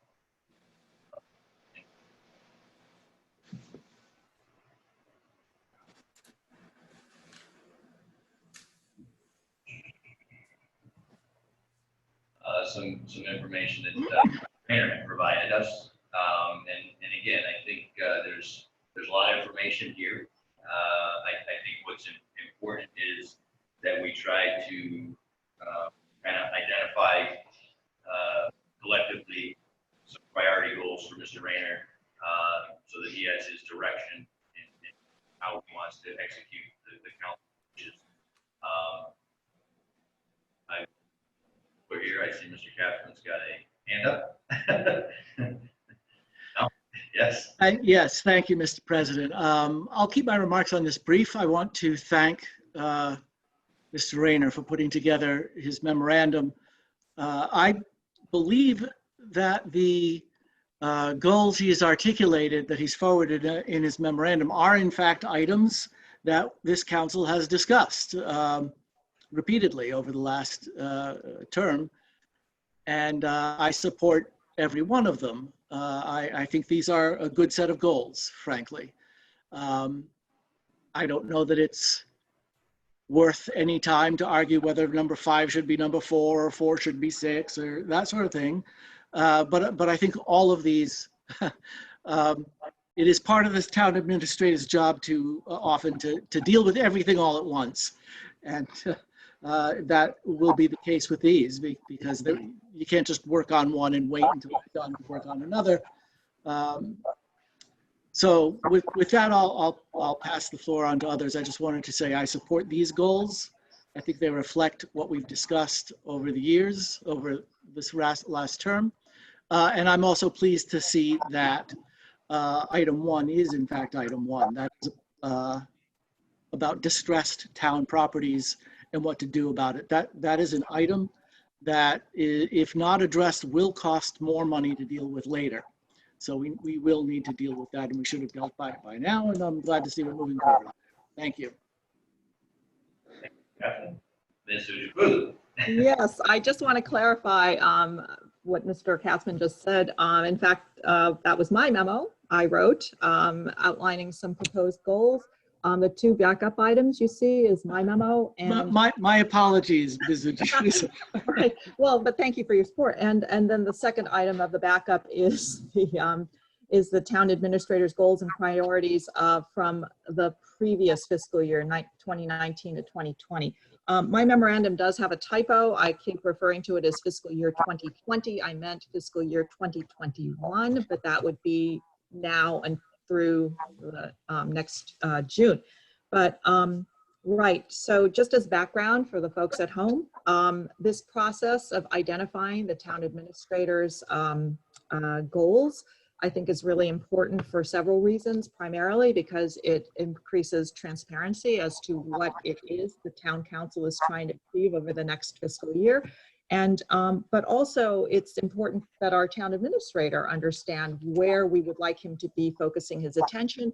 And then the third reason is that we do have to review him each year. And prior to 2018, I believe this was not being done. And it was rather odd because we were nonetheless reviewing him against goals we had not identified for him. I'm a copycat. We are tracking what the school committee has been doing for years with respect to this, to the superintendent. So I do feel it's a tried and true important exercise.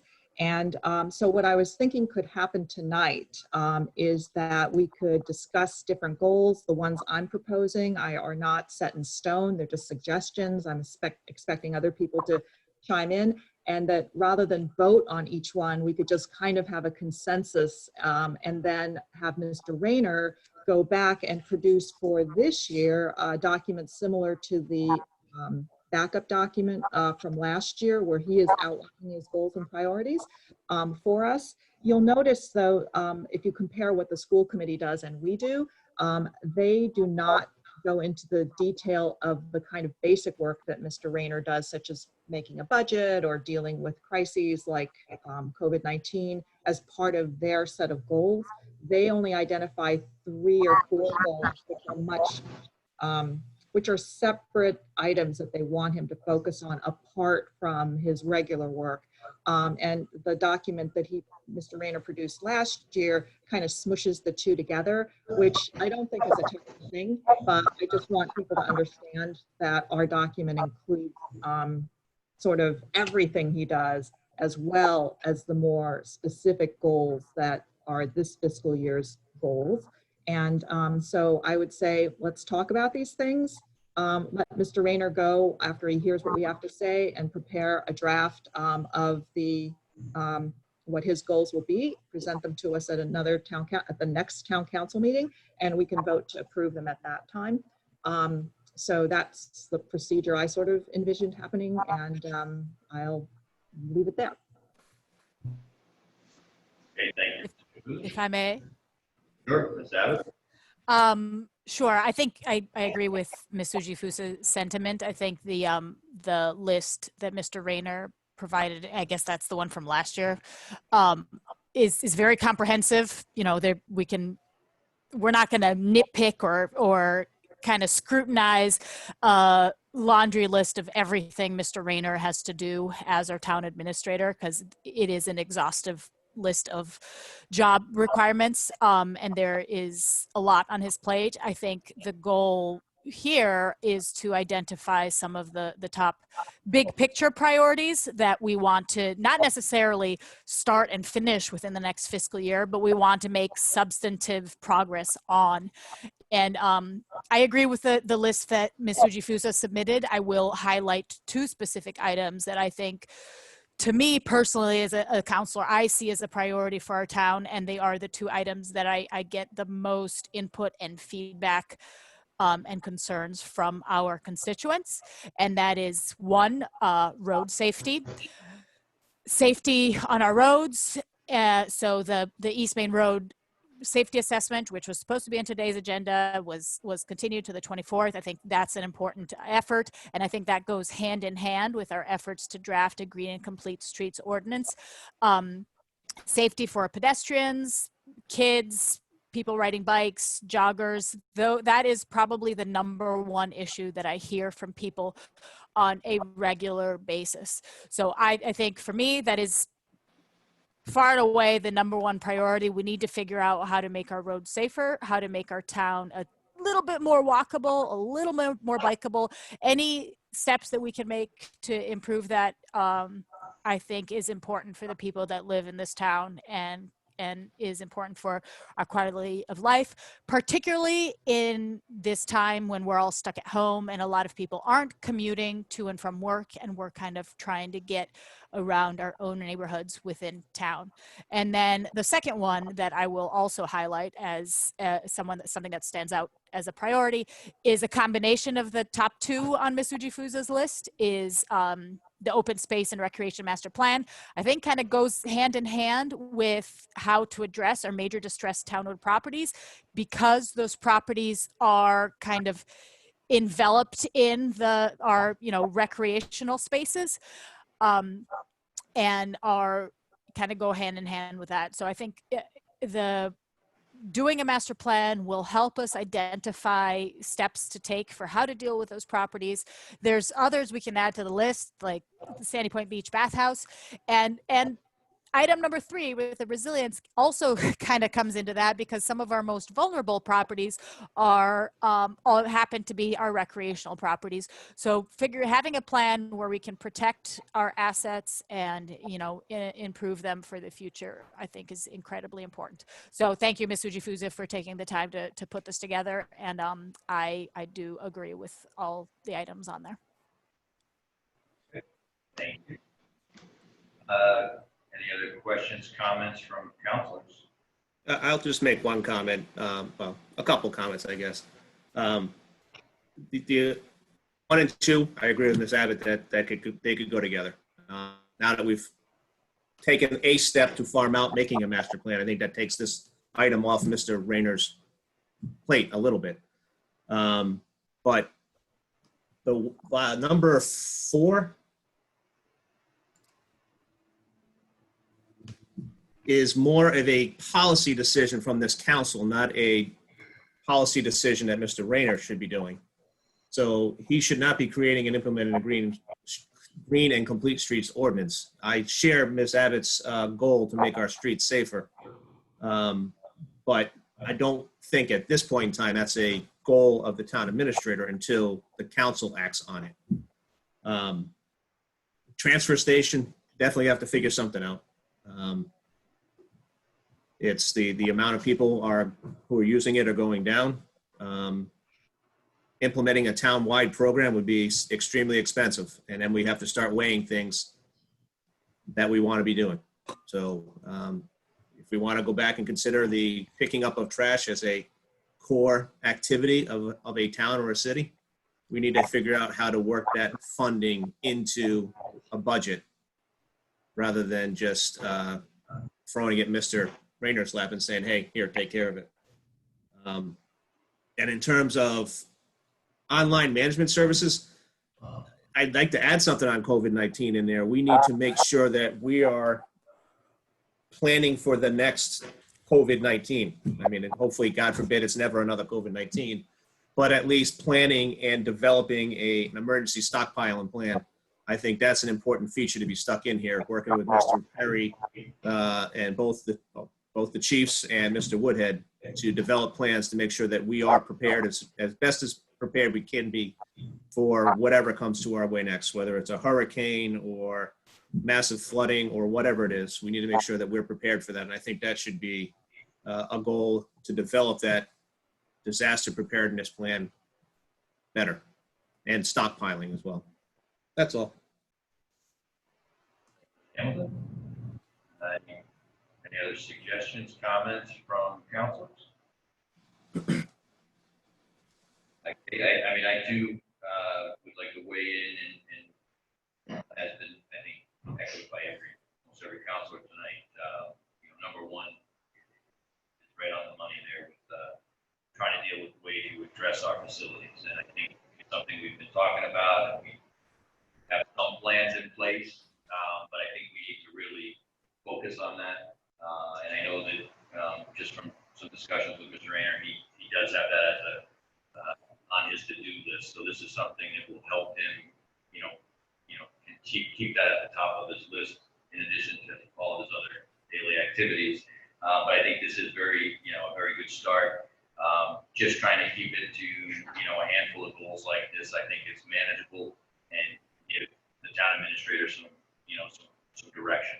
And it will also be a reminder to us as counselors that, yes, these are our kind of our primary goals, but I do know things come up.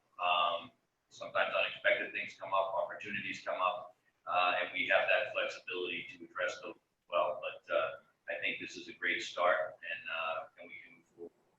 Thank you, Ms. Ujifuza, for pulling this together.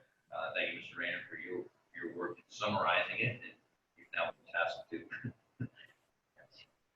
recompile, but this is all good, and I think it will be helpful for all of us.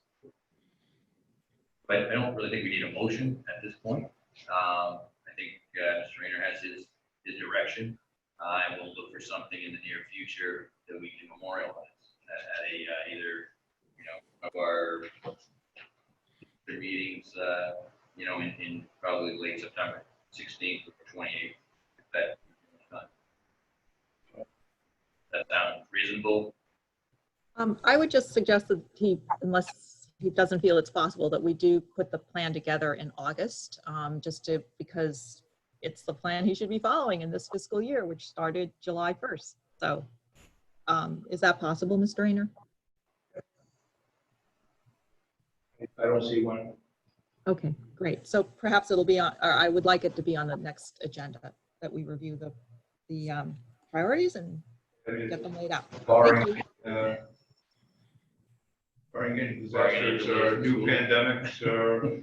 Right, barring a new pandemic, yes, yes. Or absolutely. hurricane. Or hurricane. You know. Yes, yes. Understood, understood. Thank you very much, everyone. We don't expect the administrator to ignore acts of God. My own car. Okay. So that concludes our new business. Next, we have correspondence. Motion to receive and place on file. Second. Andrew Kelly, second. All those in favor? Mr. Jukusa? Aye. Savage? Aye. Mr. Hamilton? Aye. Capson? Aye. Mr. Kelly? Aye. Dr. Ryan? Aye. Gallagher? Aye. Motion passes 7-0. Future meetings, as we just mentioned, our next meeting is August 24th. Then we have meeting September 14th. We have a complete workshop on September 16th. And we have our regularly scheduled council meeting on the 28th. Mr. President, there was floated a potential meeting on the 17th. Is that still in play? I'll send them What? out to council tomorrow, but for your planning purposes, that's canceled. Canceled? Thank you. One other item, we have to follow up with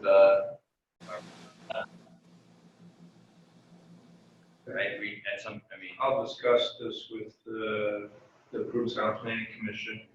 I mean, right now, the group's limited to 15. I just don't know how we.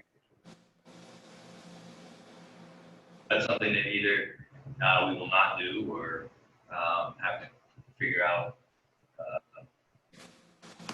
around. Or maybe we could have them. Maybe they can sign in on a meeting. Yeah. That's perhaps delaying sharing, but I'll probably the commission. Okay. We still, Maybe we can do it when Mr. Schoenberger gets his tower done. There you go. Yep. Yeah, that is a potential. So thank you all for I think that concludes everything for future meetings. So Mr. President, motion to adjourn. Second. Second, Andrew Kelly. have a motion and a second. All those in favor? Mr. Jukusa? Aye. Savage? Aye. Mr. Hamilton? Aye. Capson? Aye. Mr. Kelly? Aye. Dr. Ryan? Aye. Gallagher? Aye. It passes 7-0. Thank you all. Thank you. Thank you. Have a good Thank night. you. Good night. 24.